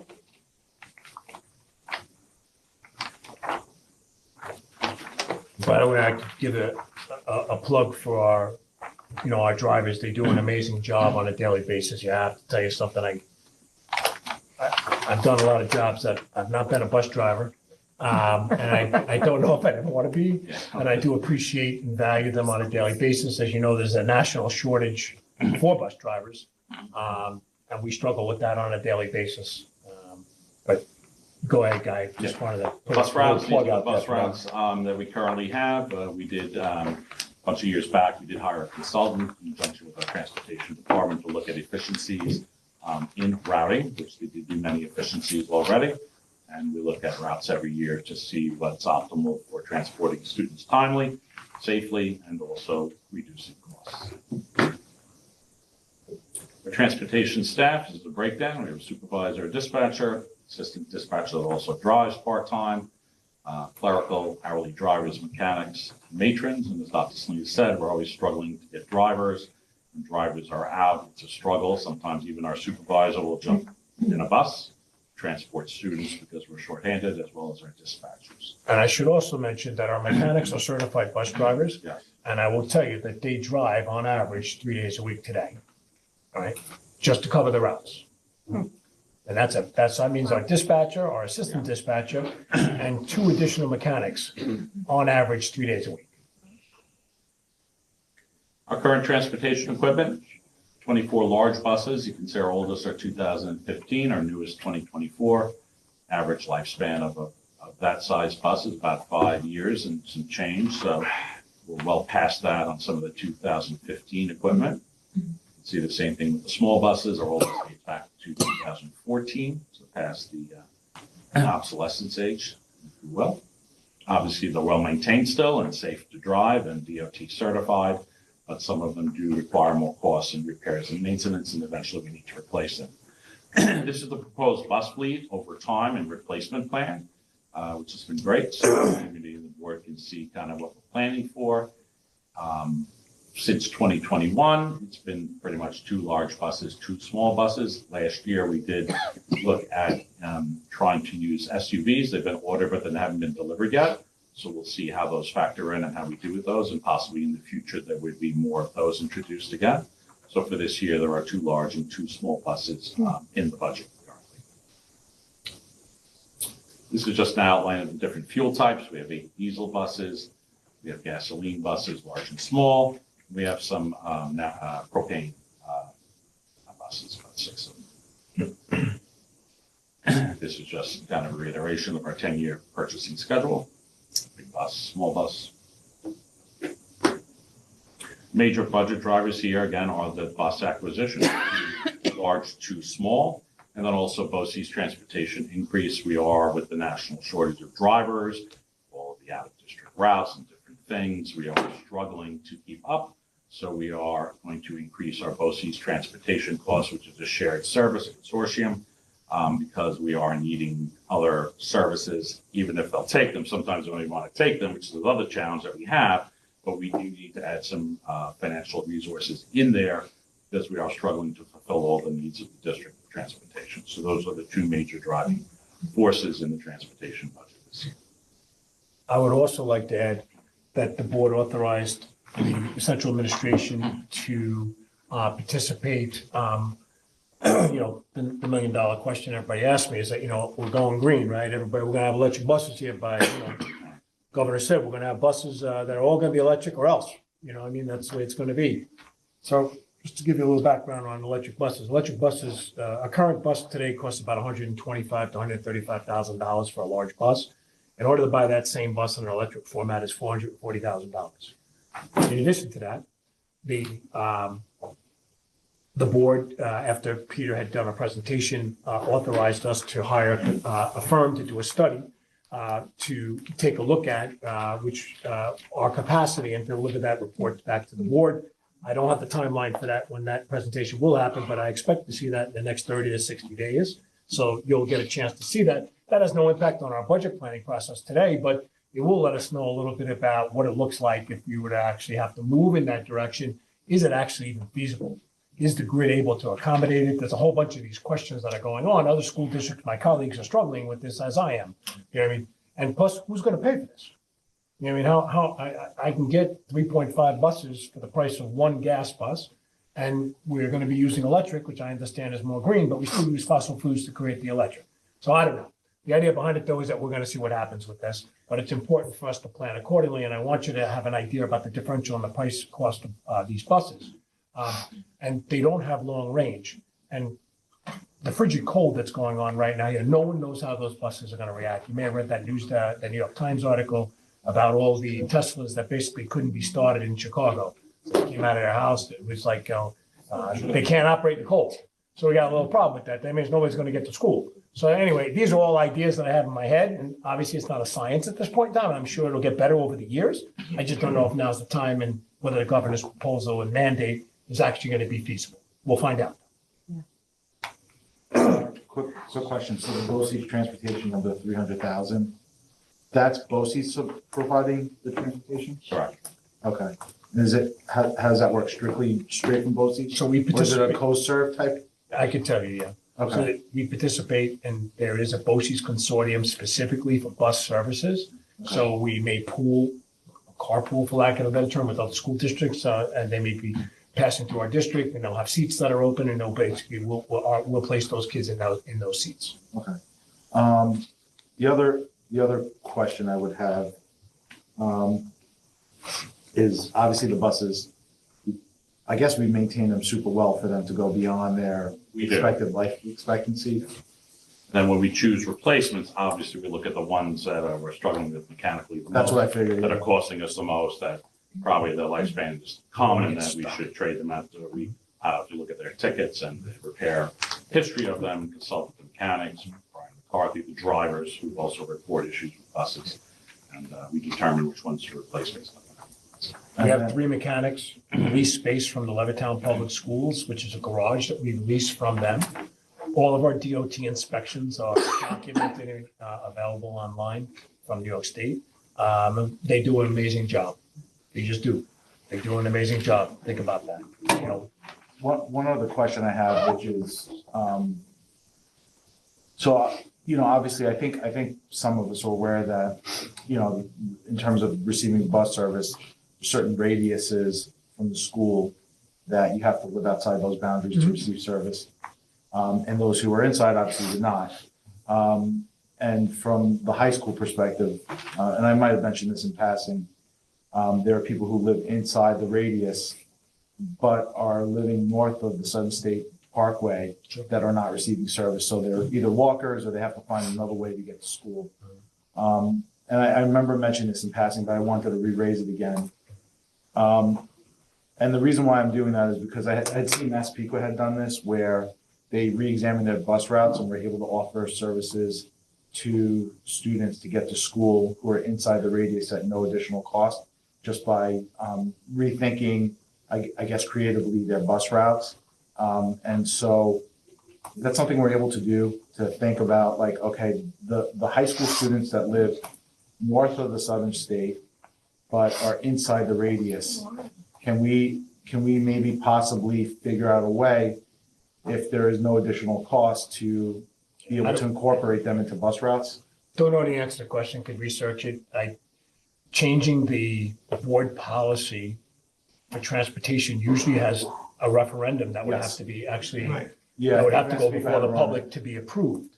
So that's something that if the board wants me to explore this, then I will explore this. And then it's not necessarily cost always, it's time, because the bus has to drop the high school kids and then go do the elementary runs. Okay. So that may be more of the constraint than the other, depending on the loads of the buses, and then, so that's another I constraint. guess like, I'm not looking to do like this whole big formal survey, but if the head of transportation is able to say, okay, this is where, how many students it would be, and maybe just have a rough idea if it's even feasible or something worth looking at, I don't think it would hurt, because I think it would benefit. And obviously, one of the things we want to do is ensure that students are able to come and go to school safely.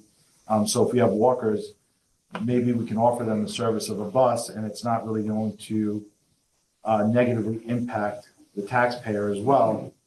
I think it might be something worth just at a high level looking at. And then if he's like, I forget the transportation gentleman's name, but Brian McCarthy. if he says, thank you, if he says this is something that, we should explore deeper, then maybe we take the right approach to do that and offer a referendum. We can look into it. Yeah, we'll look into the feasibility. I appreciate that. Thank you. Quick question, Guy. I know we still have a couple LPG buses, Florida. Or 6 of them? 6. Are they aging out? You know, I know they're a hassle to get filled and end up They are. mileage restrictions and, I'd have to get you the age of those buses. I know they've been here a while. yeah. Yeah, but remember, average bus range is 15 years. So even if they are bought mid-range, they're probably only at the 50% of their lifetime at this point in time. Remember, LP gas buses are basically, they just convert them to, they take gas motors and they convert them over to burn this fuel with LP. And the way that they get filled, by the way, is because we don't have an LP station here. You can't bring that kind of large volume of gas. People, you'll see trucks that come on the premises every day and they basically park outside and they have a thing and they fill them up. I don't know if it's every day, but every couple of days you'll see an LP gas truck that comes inside of here. The reason we moved away from LP gas was they can't go over bridges, they can't go for long range, and you can't find a station to fill up LP gas. So the idea behind it, though, the feasibility was there. And you've seen there's also been an increase in gasoline buses as opposed to diesel buses because originally diesel was more efficient or more EPA approved. Today, the gasoline are just, and if not more, good for the area around you as far as quality of the air. But that's what happened with The cost those. of diesel fuel is up. Yeah. Thank you, Mr. Parris. So, another question for transportation. All right, so I sent an email about this. A lot of the increases are mentioned here. You spoke about the BOCES one, the buses, but there's still $16,000 that's unreferenced, I guess, here. So it's unexplained by the presentation. I'm not sure what you're talking about, but we can look into it and get back to The you. overall budget increase was what, 165, right? Yeah. 165. 65, 870. And then we have 100,000 with BOCES and we have 49,000 with the buses. Peter, go back to his picture. I'm saying Peter, not Peter. Sorry, Guy. Call me Ashley. Sorry about that. I know you're not When do we Peter. go back? Sorry. At least he'll Keep feel going. missed. Forward. So without any budget lines in here, I'm not sure where the other, Well, first of all, you're not going to get every budget line in that, but it should add up to the dollar figure that you're asking me about. But we'll get back to you on These are that. major budget drivers. We don't necessarily list every single Yeah, no, budget driver. There may be general increases that are projected in things like fuel or whatever. It's that not are gonna put be into every the budget. dollar. It may be an estimate of X but you should still percent. see it. I would It must be an estimate of X, Yeah. maybe an estimate of X percent on top of existing costs for everything else. The right-hand column is the budget amount, but it's not the dollar change. yeah, but yeah, if I guess for future presentations, if we can have, Oh, I see what you're saying.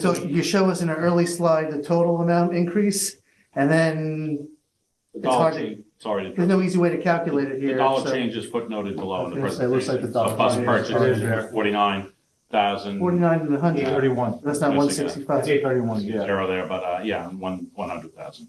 And I guess in the future for presentations have it add up to, you're telling us the increase is 165,000? We'll definitely take a look at it. Not Yeah, an that's issue. something just to be thorough and Not an issue Um, whatsoever. that would be good. So Yes. Okay. for me, I could do the math in my head real quick, but Sure, maybe sure. for the rest of the Well, you board, shouldn't have to do the math. they might need to see it listed out. I understand. Mhm. Thank you, Guy. Thank you. Peter normally does that one. That's why I called you Peter. I'm sorry. My apologies. Next up is going to be a discussion on the school calendars. I've given the board 3 options to talk about a little bit tonight. And I'm going to give you the mile high view in sense of like, what does this include here? In the option 1, which is on the board above or on your screens in front of you, inside of this here, as you take a look, students return after Labor Day weekend. There's 182 instructional days. There are 2 superintendent's conference days. In the event there is 1 snow day or 1 inclement weather day built in, we don't call it snow days anymore in this first model here. This also includes this year Eid al-Adha, which would fall on the 27th, which is actually the same week as Memorial Day. So you see that there's this day that opens up inside of there. And if there's a need for to use the inclement weather day, then students will be off, and it'll be a superintendent's conference day on the 27th. That makes sense. Yes, That, that's how we I get kept the going over days. that. Thank you. Yes, so that is option number one. Is there, option number two, we can go back and forth on these here tonight. Option number two is actually very similar, but there's no inclement weather days built in on this one here. Everything just goes to remote learning. Option three, all right. Come on, piece of I kids. give you options, you make choices. I like it. You're kids. Option number three, this one here, students go before Labor Day. There are going to be 182 instructional days, 3 superintendent's days, and there's a snow day. They'll be in session on May 26th.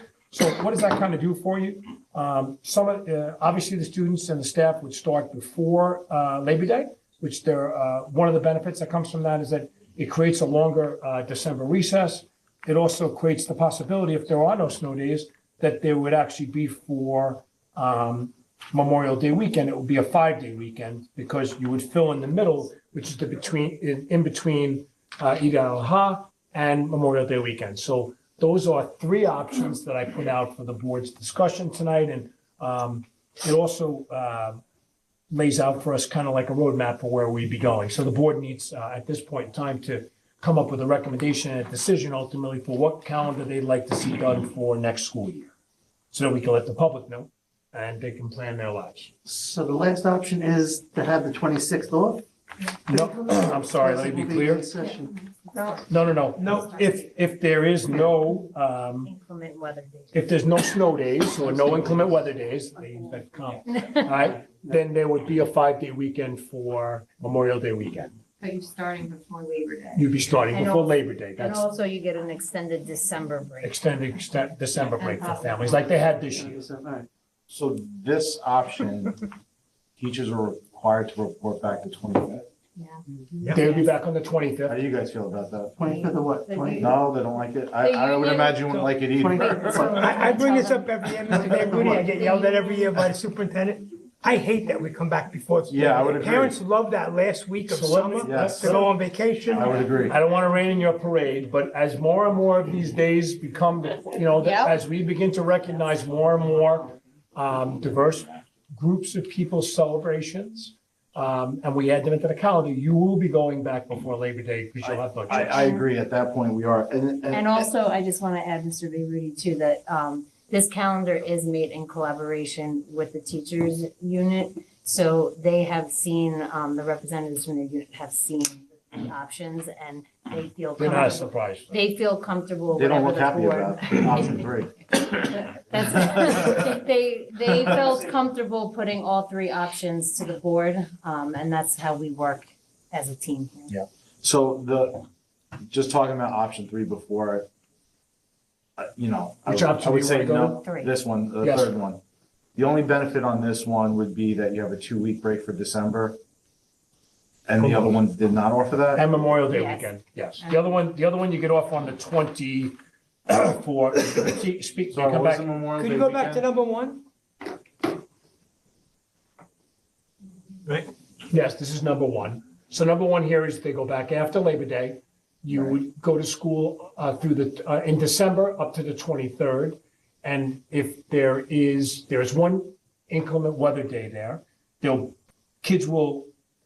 one of the concerns, it's not a concern, one of the things to look at here is that as a family, the 23rd, 24th, 25th, then the kids would come to school on the 26th, and then they're gonna be off on the 27th. So I'm not really sure what's gonna happen on the 26th. May, talking about you're talking about May. Talking about May, Jumping ahead, sorry. I'm sorry. Am I looking at the wrong? Yeah, I You're don't getting the think- right one. I This is think that's option tricky. 1. Oh, Eid's May 27th? Yes, it Oh, is. okay. So the reason I bring that up is that I don't know, I'm hoping that everyone's gonna come to school on the 26th is what I'm sharing with you.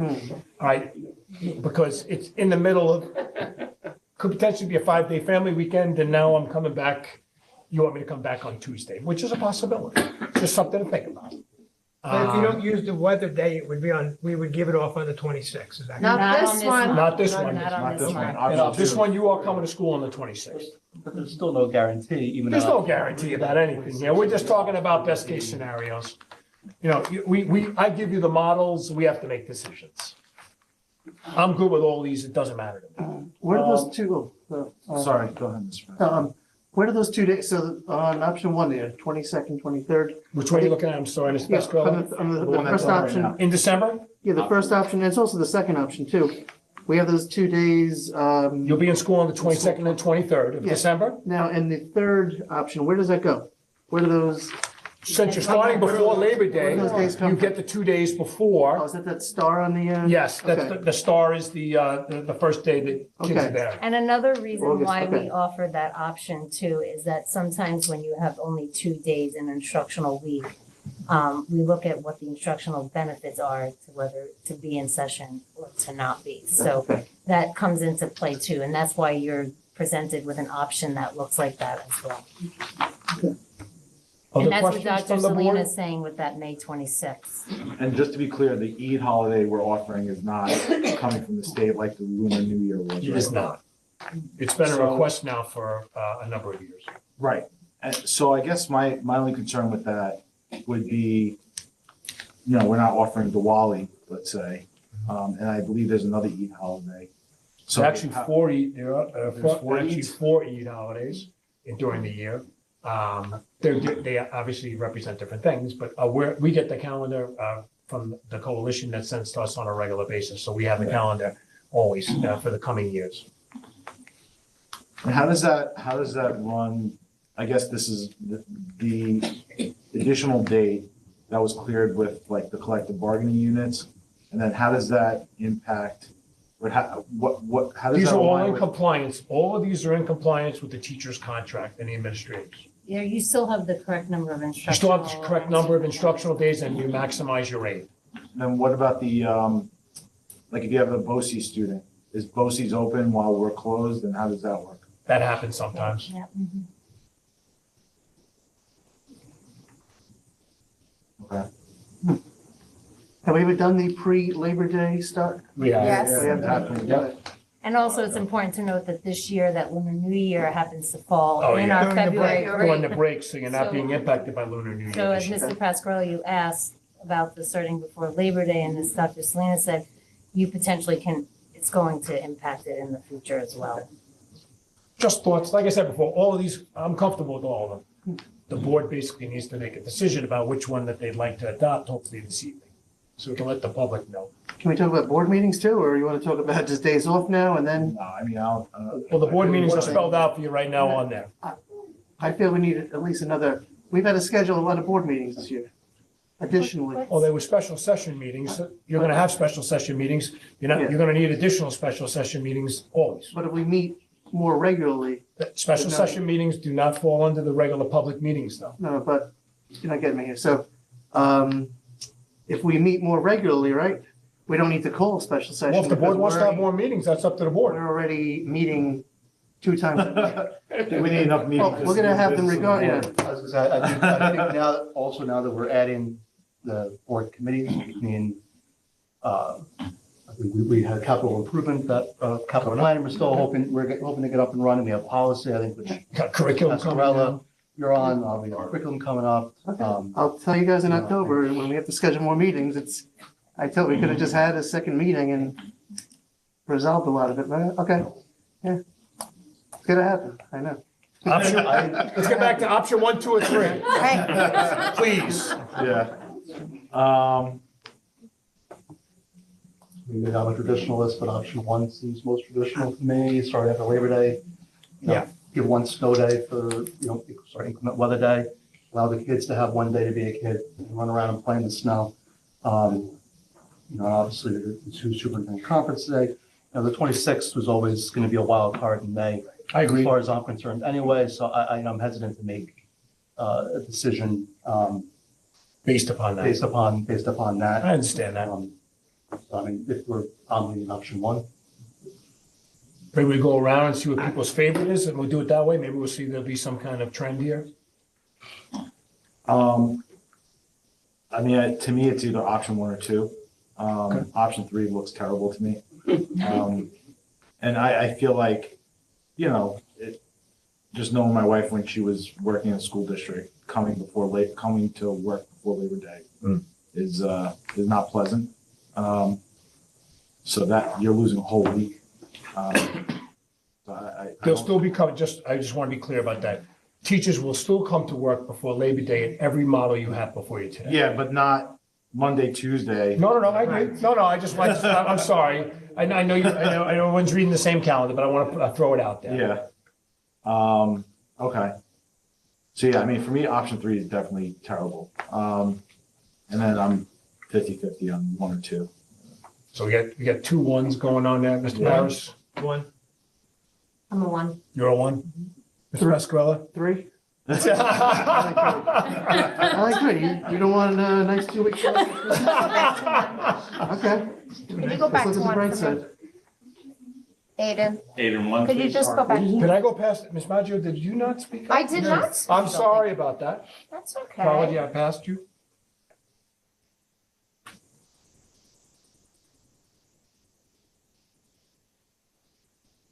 What are we looking at? So what are we, Wait for Ms. Maggio to weigh in on what she's thinking about. Sorry, I'm just looking.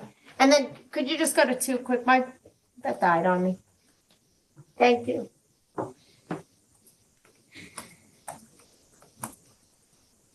Yeah, I selfishly, I don't mind some children of the world going back before Labor Day. But I don't like it for children myself. I think it's part of, and our school year is so late. So I do like 1, yes. Thank you for bearing with me in that. So I think I'm hearing consensus from the board that 1 is our option. Yeah, I would say so. Yes? Yes, I am, Ms. Pasquale, I'm with you. I like the 2 weeks, definitely. I Gives me more time to work, It's but a nice it's, time to be off. I understand what you're sharing with us Christmas here shopping, I today. guess it's gonna be a lot of hectic stuff. So we'll go to print on option 1. Is that okay with the board? Yeah, I would say so. Well, I need more than that. I think you have 4 of us So- express What's that? option 1. We're gonna make a motion and we'll. I'll make a motion that the board adopts calendar number 1 for the 25-26 school year. Second. All in favor? Seconds. All in favor, raise your hand, please. Yeah, 5. Okay. No. Okay. Opposed? What do you- 5-1. Abstain? I'm okay with that. Voting now, So are we 5-1 or 6-0? 5 with 1 Five, abstention. 1 abstention Skip 1, 0, no, 1, yeah. and abstain. Okay, motion passes. Thank you, everyone. I know that's always challenging. Like I said before, big decisions to be made, but at least we'll let the public know and we'll get that out to them by Monday the latest. Thank you. Moving on to section 5. Do I have a consent agenda? Do I motion to approve items 1 through 18? Wait, no, can we break out number 18, please? Okay. Okay, break out, yes, So 1 through we'll 17. break out 18. So do I have a motion to approve items 1 through 17? Second, no, Oh, sorry, Mrs. Versace, second. second? Ms. Pascarella, all in favor? Motion passes 6-0. Okay. For item number 18, Mr. Pascarella, you want to discuss something about that? I'd like, I'm still waiting for answers from the lawyer on this, so I'd like to table number 18. And just so the whole board knows what our options are on this. I feel like the cost is very high. The benefits, we have a nice packet here of information, Dr. Selena, but the benefits, it's not really clearly outlined what the benefits are, and it's something we could spend 1.699999, 1.69 $99,999, so almost $1.7 million, and maybe never even use this piece of equipment. So, and I feel like during catastrophic events that we even gonna have school. So I'd like to table this. Mr. Garcia is not here too to chime in as well. And, So I have a question on that. This is something that was already approved by the community. The fact that Doug doesn't like it now, 3 years later, really is not pertinent to the situation. How's that This like is an that? item that was approved by our That's not your community problem. on a capital budget project. Well, we have a question out to the lawyer. Tell you what are our options for this, for a voter approved item? Can the board amend it in any way? is definitely over the amount that was posted. So, I can speak to that, unless you'd like to. I mean, I'll wait for the lawyer. Just so everyone knows, the question is out to the lawyer just generally.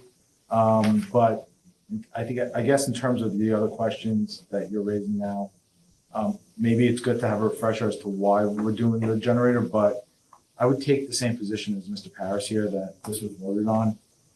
And to go back and revisit things that were voted on, I kind of have a hard time doing it. It's not like it's a board, it wasn't like a board-only decision, right? Where, 7 members of a board voted on something and, times have changed, things have changed, and then new board's revisiting a topic, whether it's policy or something like that, and then changing their mind. This was approved by the voters. It was. I feel I'm like not, there's I'm a not different- contesting that, but I'm There's a higher bar here that we would need to cross. But I'd like to know what that higher bar is from the lawyer, so sure. see what our options are. So, But in the meantime, I'll turn it over to Dr. Sin and explain, why maybe this was proposed 3 years ago. yeah, what are the bet? You got to sell it to me, so It was, I think the taxpayers, So first of all, I'm not gonna sell it as far as the board needs to vote. Right. There was 3 out of every 4 people that came out to vote on that day. 76% of the people came forward and said, we believe this has value to the community and we want this installed. I can tell you what it actually would power this. It actually provide electric, hot water. During Sandy, we had a lot of people calling us up and asking us. We would be a resource for the community. We lost all the food in this place, as you know. You wouldn't know that, but we did lose all the food in all of the areas here. We have a fully operated kitchen, showers. We would be able to operate the schools with heat or air conditioning. is this a shelter? Is this what we're proposing? It could be a shelter if Is that what the necessary. board decided on to make this? I don't know, I wasn't part Well, of first of all, it. shelters are completely different, but listen, Yeah, I'm not sure. this is in the center of town. This is a great resource for us. I'm not here to sell it or not. The public's already been sold. The public has spoken. This bid is coming in on target. All of these are estimates. As I shared, I tried to get the information out as fast as I could here today. These estimates are in alignment. 1679 is what the award is. The total estimate, which is included inside this, was 1675, and that was just an estimate. And I also like to remind people that we've had bids that have come in as much as 40% more, and we've had to adjust and we've had to change projects. This is right on target, and this is what the public voted for, so the board needs to make a decision. Obviously, this is going to take a period of time to order, to get delivered, to be installed, make modifications, so I'd like the board to consider it. So, I would agree with Dr. Slin's position that, the selling part happened 3 years ago, and people voted in favor of it. The prior board put it forward, the voters voted on it, in the affirmative, and now we have to decide whether we accept the bid or not. And after 3 years, for the cost increase to be $4,000 or $5,000 more, it's a pretty, you hit the target pretty much, I would say, especially when you think about inflation and the cost of things in general. I was amazed. So, why are you not listening? He's talking to you. no, it's fine. So, at the end of the day, I don't, if the bid came in double, I think there's a discussion. It's an even bigger problem, yeah. Yeah, that would be a problem at that point, but it didn't. It hit the mark. I think we should just move ahead and vote on item 18. I appreciate you bringing up the discussion and having Dr. Slin refresh everyone's memory on it. But this to me seems like we're right in line with everything. I have a question out to the lawyer. I think we should wait for that. I think it's fair if you. Yeah, then I would Continue ask the on with board this to with it? consider having another meeting in order to do this, if this is what you're going to decide to do, or the board needs to decide for themselves. I don't disagree that the sum is eye-watering at first blush and without context, and, not having served on the board at the time, I remember voting in that election. But I don't know, I'm not an attorney. I don't know what the lawyer is going to come back and say. This, to Mr. Rudy's point, I think there is a higher threshold for something that was approved by the community at a referendum. And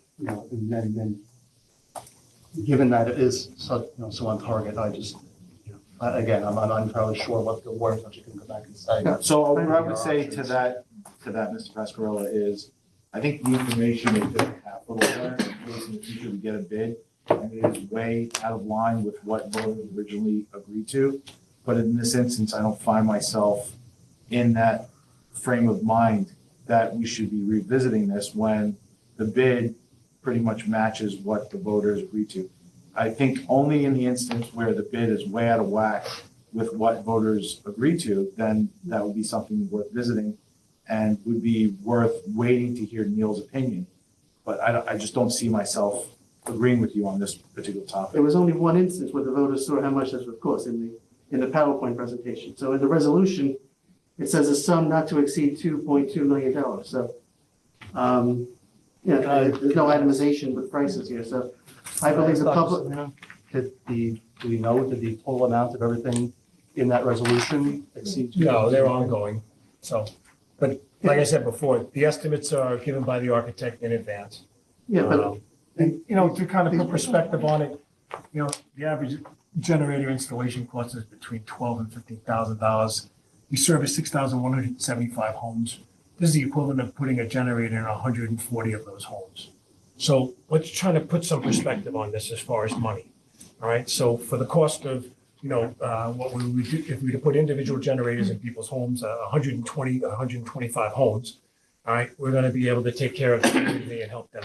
And the voters have already spoken. That's what this says, and that's what that proposition included. so according to this, the project should have been started in the fall 2022. So Those are all. this could have been done already. So, but I just feel like $1.7 million is a lot to spend on something we might not ever use, and there's better use for that money to. And I don't necessarily agree with your point, Doug, but the decision was made. Well, Yeah, and to that point. We're different, there's 5 different board members here than. No, This wasn't a board decision. When it was originally proposed, it was capped at 2.2 million. Yes, So for this total number expenses. falls under that number. Yes. I mean, I think the other thing is when we talk about backup generators, even when people install it in their, own residences, similar to an insurance policy, you Nope, are you gonna, you have it in case of the worst case scenario. You hope you never use it, just like insurance, right? We all have insurance.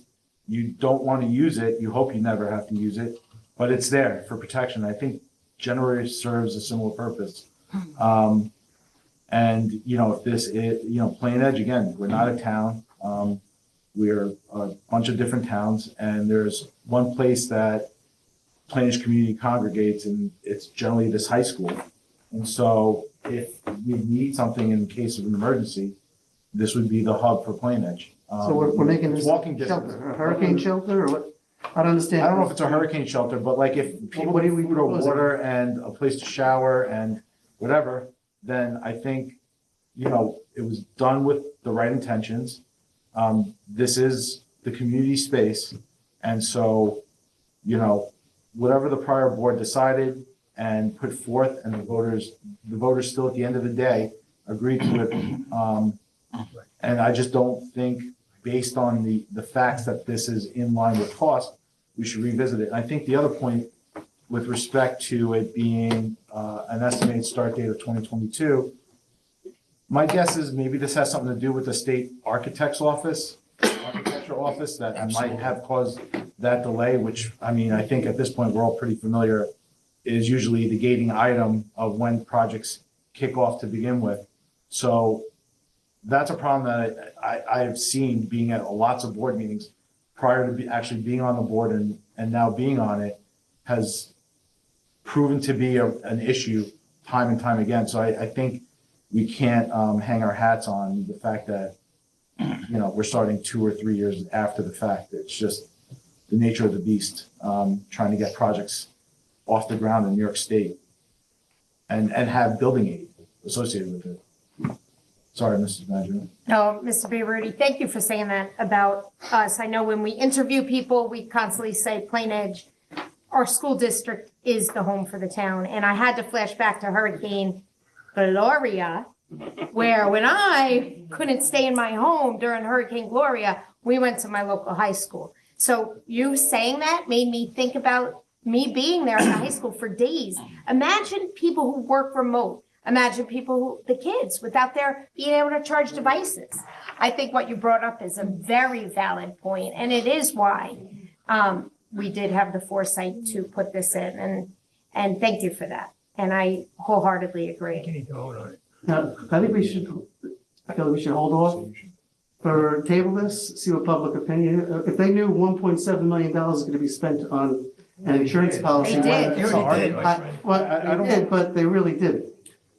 They saw, how many people really saw the PowerPoint slideshow? I mean, A couple so, of I hundred. mean, I get what you're saying. Yeah, they did, but they said. But like, at the end of the day, we're all adults who go to vote.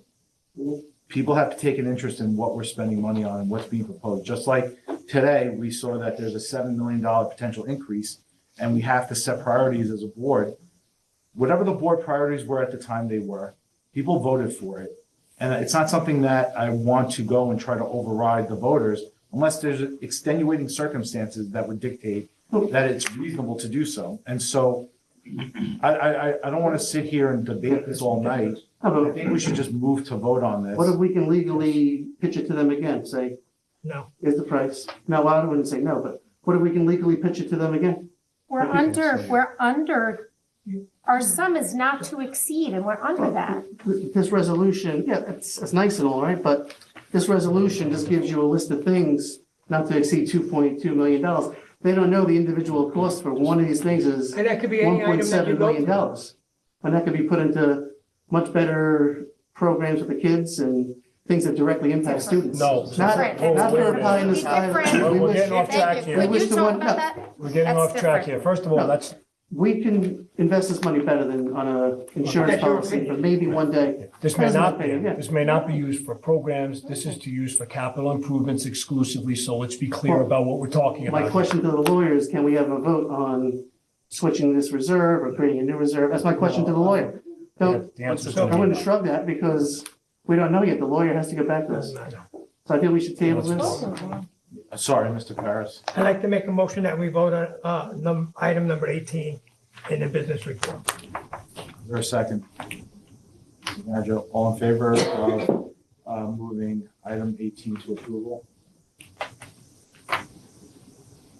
5-2, no, No 1, vote? One no. 5-1, motion passes Thank to you. move to approval.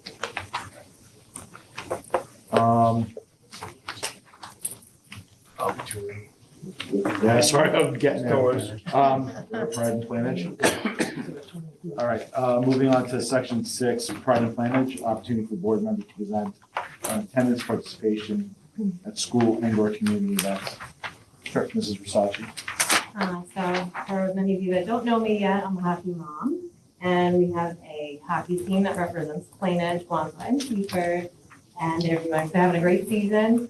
Last Wednesday night was senior night, which was great. We have 4 graduating seniors, Jonathan Denier, Justin Roberts, Ryan Agadino, and Joseph Colombo, our only goalie, which means we may not have a team next year, sadly.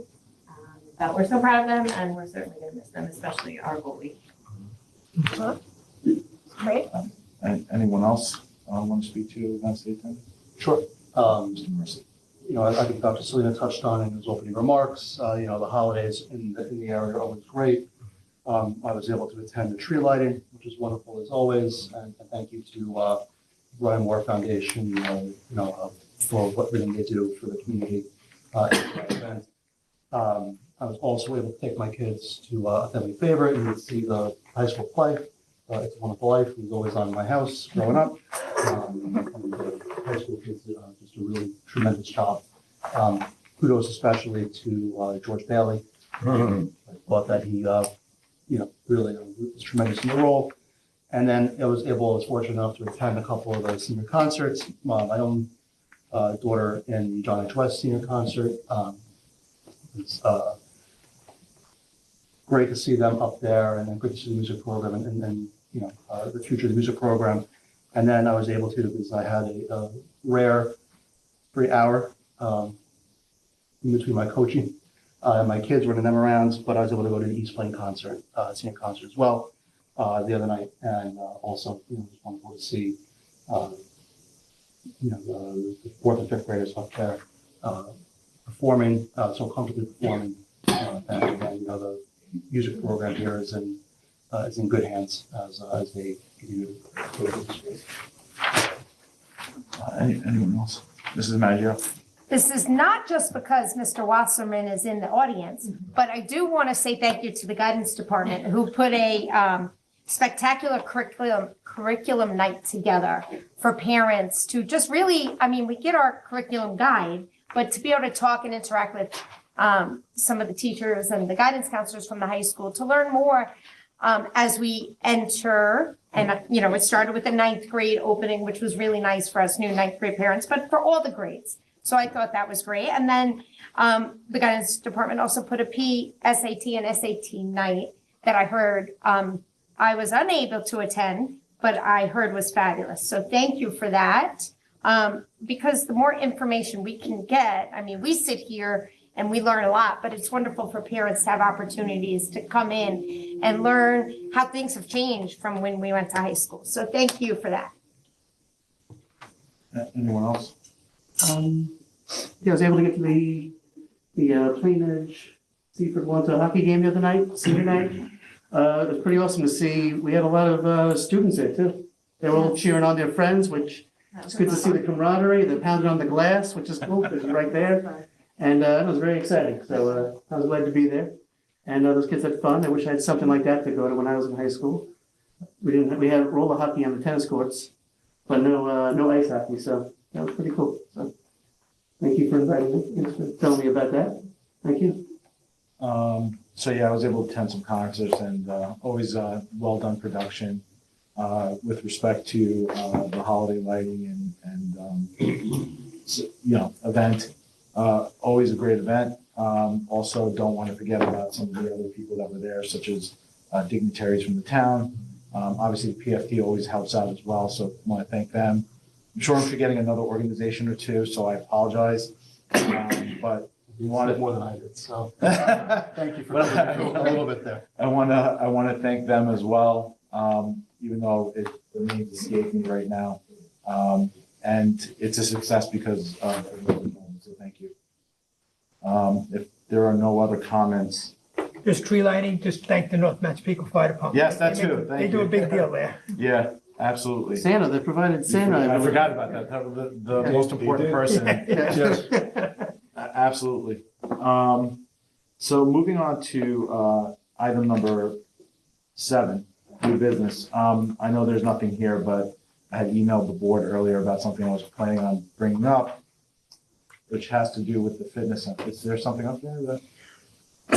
So it has to do with the fitness center and who's allowed to use the fitness center or not. I know Dr. Slina had spoken to you briefly about it. So if it's a surprise to some of the board members, I apologize. It's just been dealing with year-end accounting. It's a busy period right now, but I did know about it beforehand. So the parent had, who obviously the taxpayer in our community had emailed me about, sorry. No, not you. Sorry. Oh, He's helping you. Emailed me about a concern regarding their high school age child not being able to use the facility to work out, the fitness center, which obviously if you're precluded from using it, it's a sad event. And the reason why is because they're not a Plainedge High School student.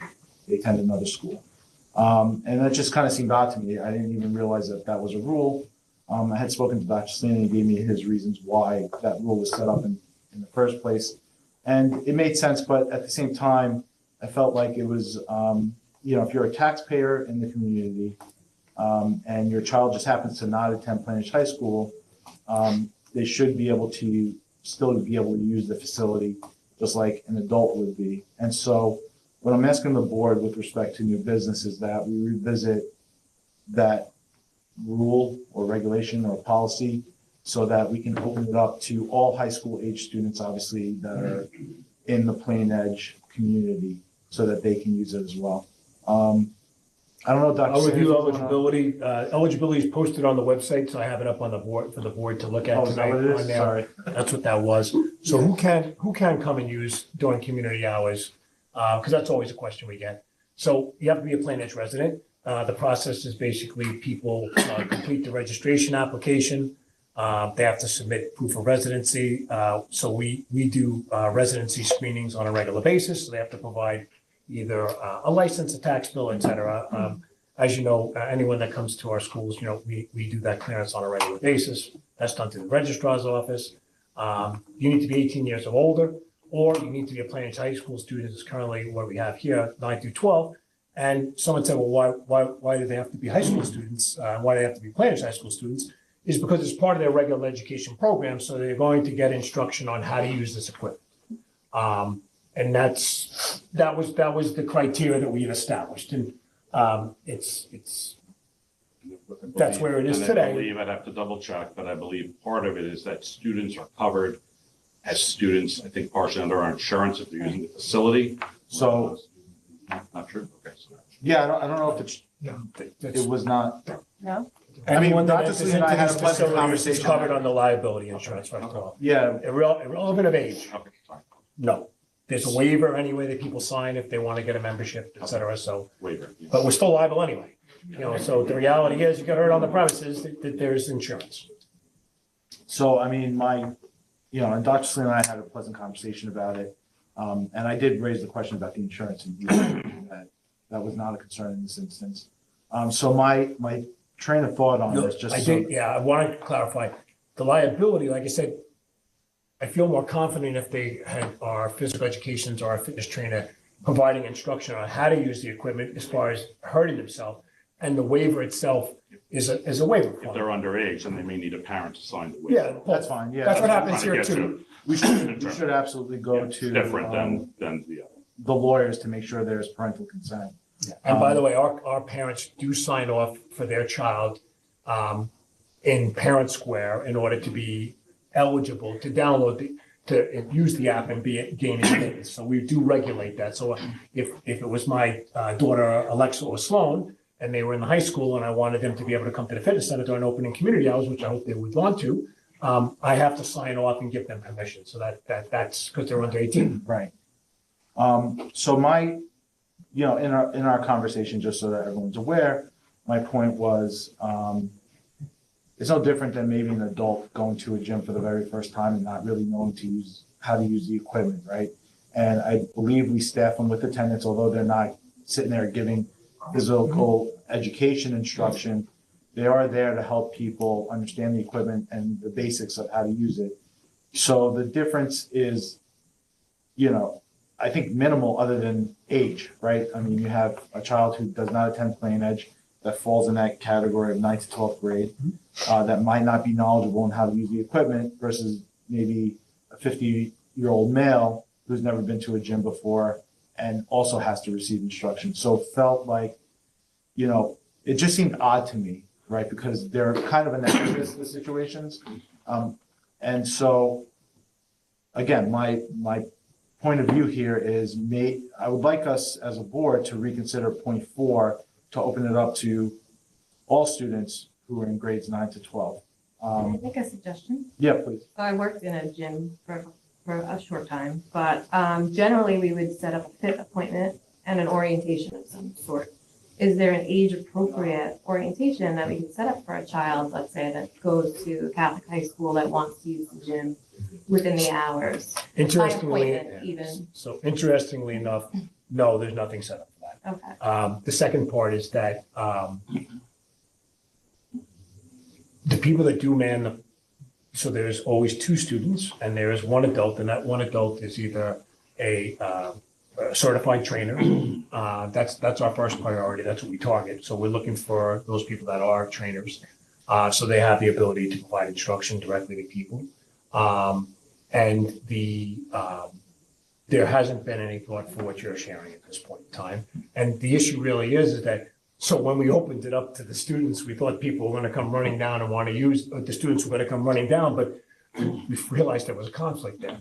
Kids are so overmapped as it is, that wasn't a priority for a majority of the students thus far, because we do keep attendance always. So we have not seen a large increase of students that have been looking to come to use it because they're doing their homework, or they have other athletics, or they have other extracurricular programs they have. So we haven't really had that demand at this point in time. But they, it is definitely, they could ask any questions that they want and they will answer those questions. That's what they're there for. That's what they get paid to do. So I don't know if anyone has any other questions or comments. I think they should be allowed to use it. They're taxpayers, they're students. If we have a child that wants to better himself in health, I think we have to find a way to open it up. Yeah, I mean, it just makes sense, what you propose just makes sense to have. These kids are on our radar anyway, because we give them books and Yes, we do. transportations, so we know who they are basically, so. Yes. The tax-paying family, so yeah, it just makes sense. Slight adjustment, not an issue. If the board directs me, I'll do it. I know, Mrs. Maggio, sorry. I just, obviously, I think, in a way, every kid should use it. Right away, I think it's just from what I do think about the children who maybe are out of school for a different reason. And I think we have to find a way to just make sure that the children who are going to use the gym maybe are doing, I don't want to say doing well in school, but aren't out of school for other reasons. And I'm worried that if we let some children in, but not others, where will we be? Well, I think maybe this goes back to what Mr. Pascarella shared before, that they're enrolled in another school.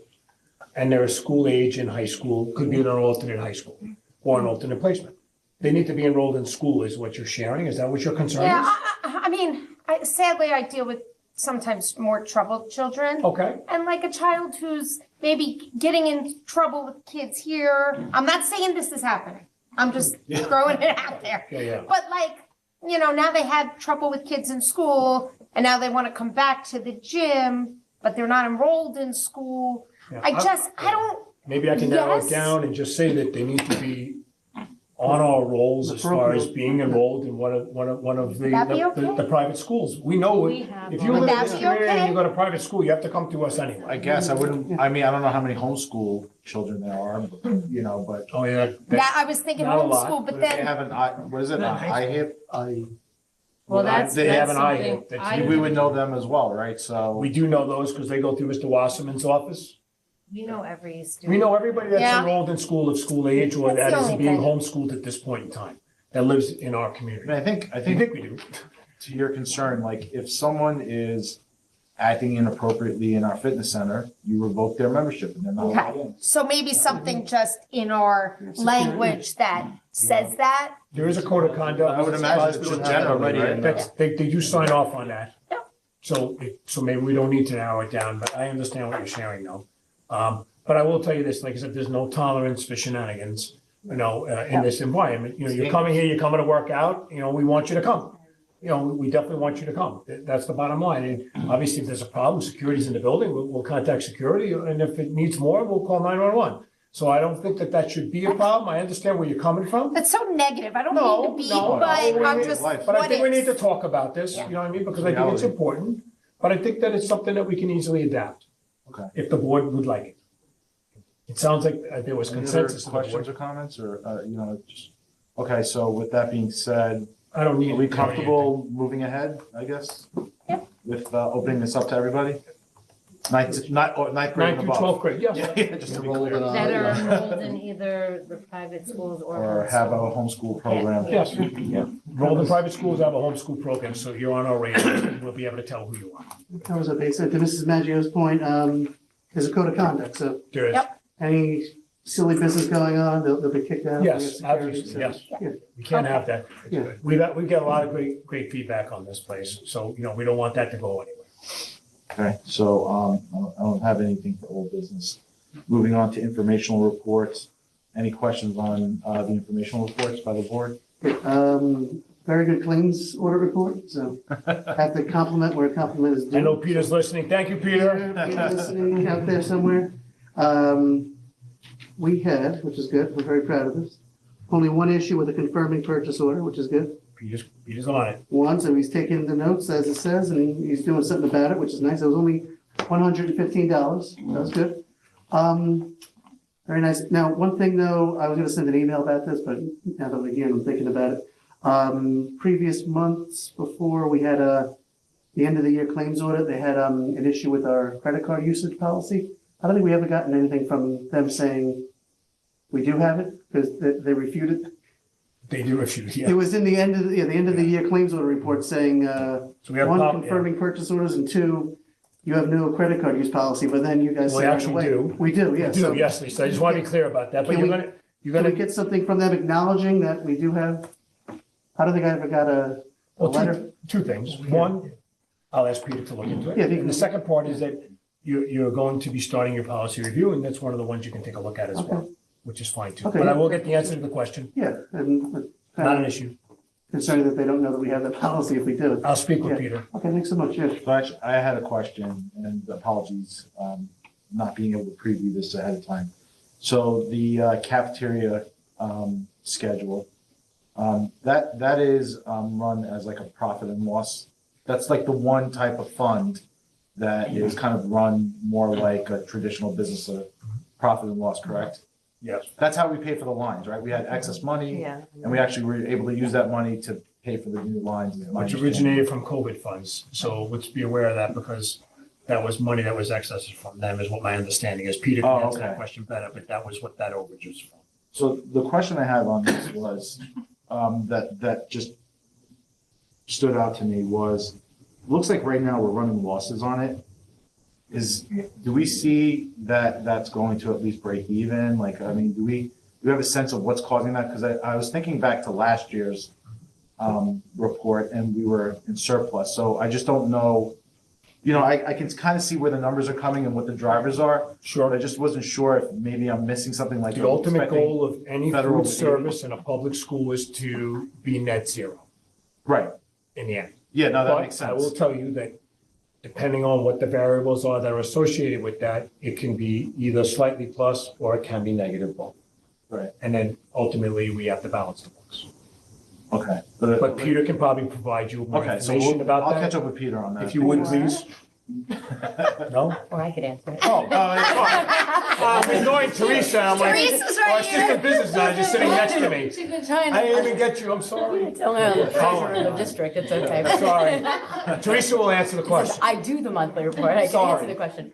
The report that you're looking at, which is second quarter, is the first time of year where we allocate the ERS and the health services benefits to the cafeteria So it's just fund. like, So it's a timing issue Yes. where all of a sudden it looks bad in December, by March it becomes self-sustaining. Thank you, Teresa. So that's the reason why. Yeah, it's a because we're timing not issue. amortizing it. I didn't even see you. Push harder. Okay. That makes But that sense. is the reason why. It's a timing Okay. factor. Also, just so you know, for whatever reason, the child nutrition department has put a hold on one of our claims, so we're a month behind in claiming money. Okay. So you would have seen more federal money in there as That's what well. I was, that's So what I was once getting that at. happens, we'll catch up. So between the fact that we're not amortizing that amount over 12 months and Right.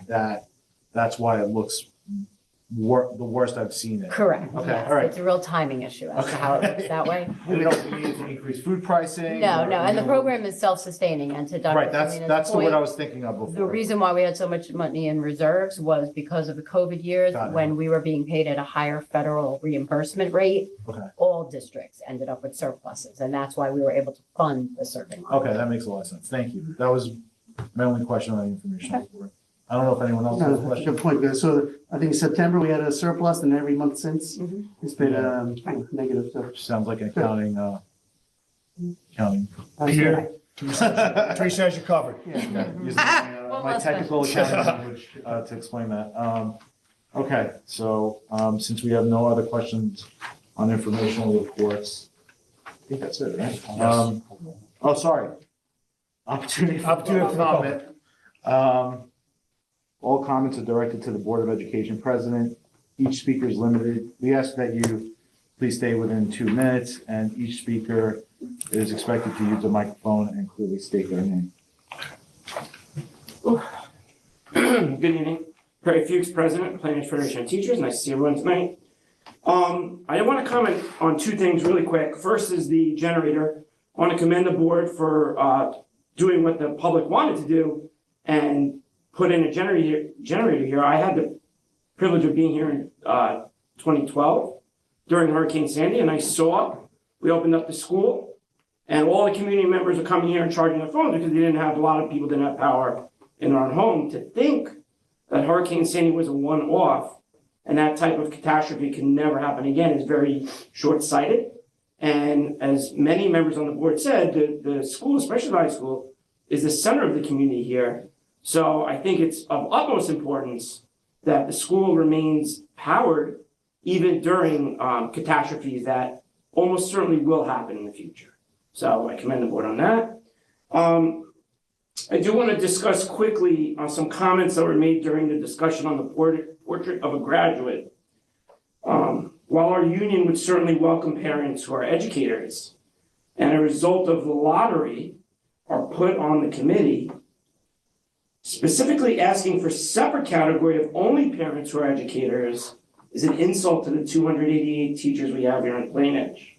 Half of those, including myself, have been working in education for 20 years or more. We are knowledgeable, we are professional, and we know the students, we know our students. I'm not sure why the board wouldn't trust us to provide teacher input into the portrait of a graduate. As a lot of you know, I too am a parent in a local school district, and unfortunately I don't have the time to serve on these types of committees in my home district, but I'm not concerned because I pay my taxes so that my school district can hire professionals certified in various areas to make the best choices for my daughter's education. I trust the superintendent, I trust the administration, and I trust all the educators in my home district. And my ask this evening as the president of the union is to ask this Board of Ed to give us that same level of trust that I place in educators of my daughter, who is the most important person in my life besides my wife. That's all I ask. And on behalf of the teachers, trust us. We're going to make the right decisions for the kids here in Plain Edge. We care very, very, very deeply about them. Thank you very much. So I'm going to actually respond to that comment. This is not a trust issue. I don't appreciate that you framed it that way. Okay. This is trying to gather a broader sense of opinions. Plain Edge has a certain way of doing things, and there are teachers who see things in other districts. To sit here and not be humble enough to think that there might potentially be another way that could be done differently, that could be better because another district has tried something that we haven't. Just it reeks of being prideful, too much so that you're not looking to get more information. More information is better, right? So to just simply sit there and think that solely the Plain Edge way is the right way, I think is not necessarily the best way to go about things. So to your point, you're a dedicated educator. We have dedicated educators who live in Plain Edge. I value their opinions as well. To have a separate category like we did for armed security is not because we don't think that our security team here is not qualified to do it. It's to get different ideas and perspectives that are outside these walls. So I would disagree with the way you're framing that.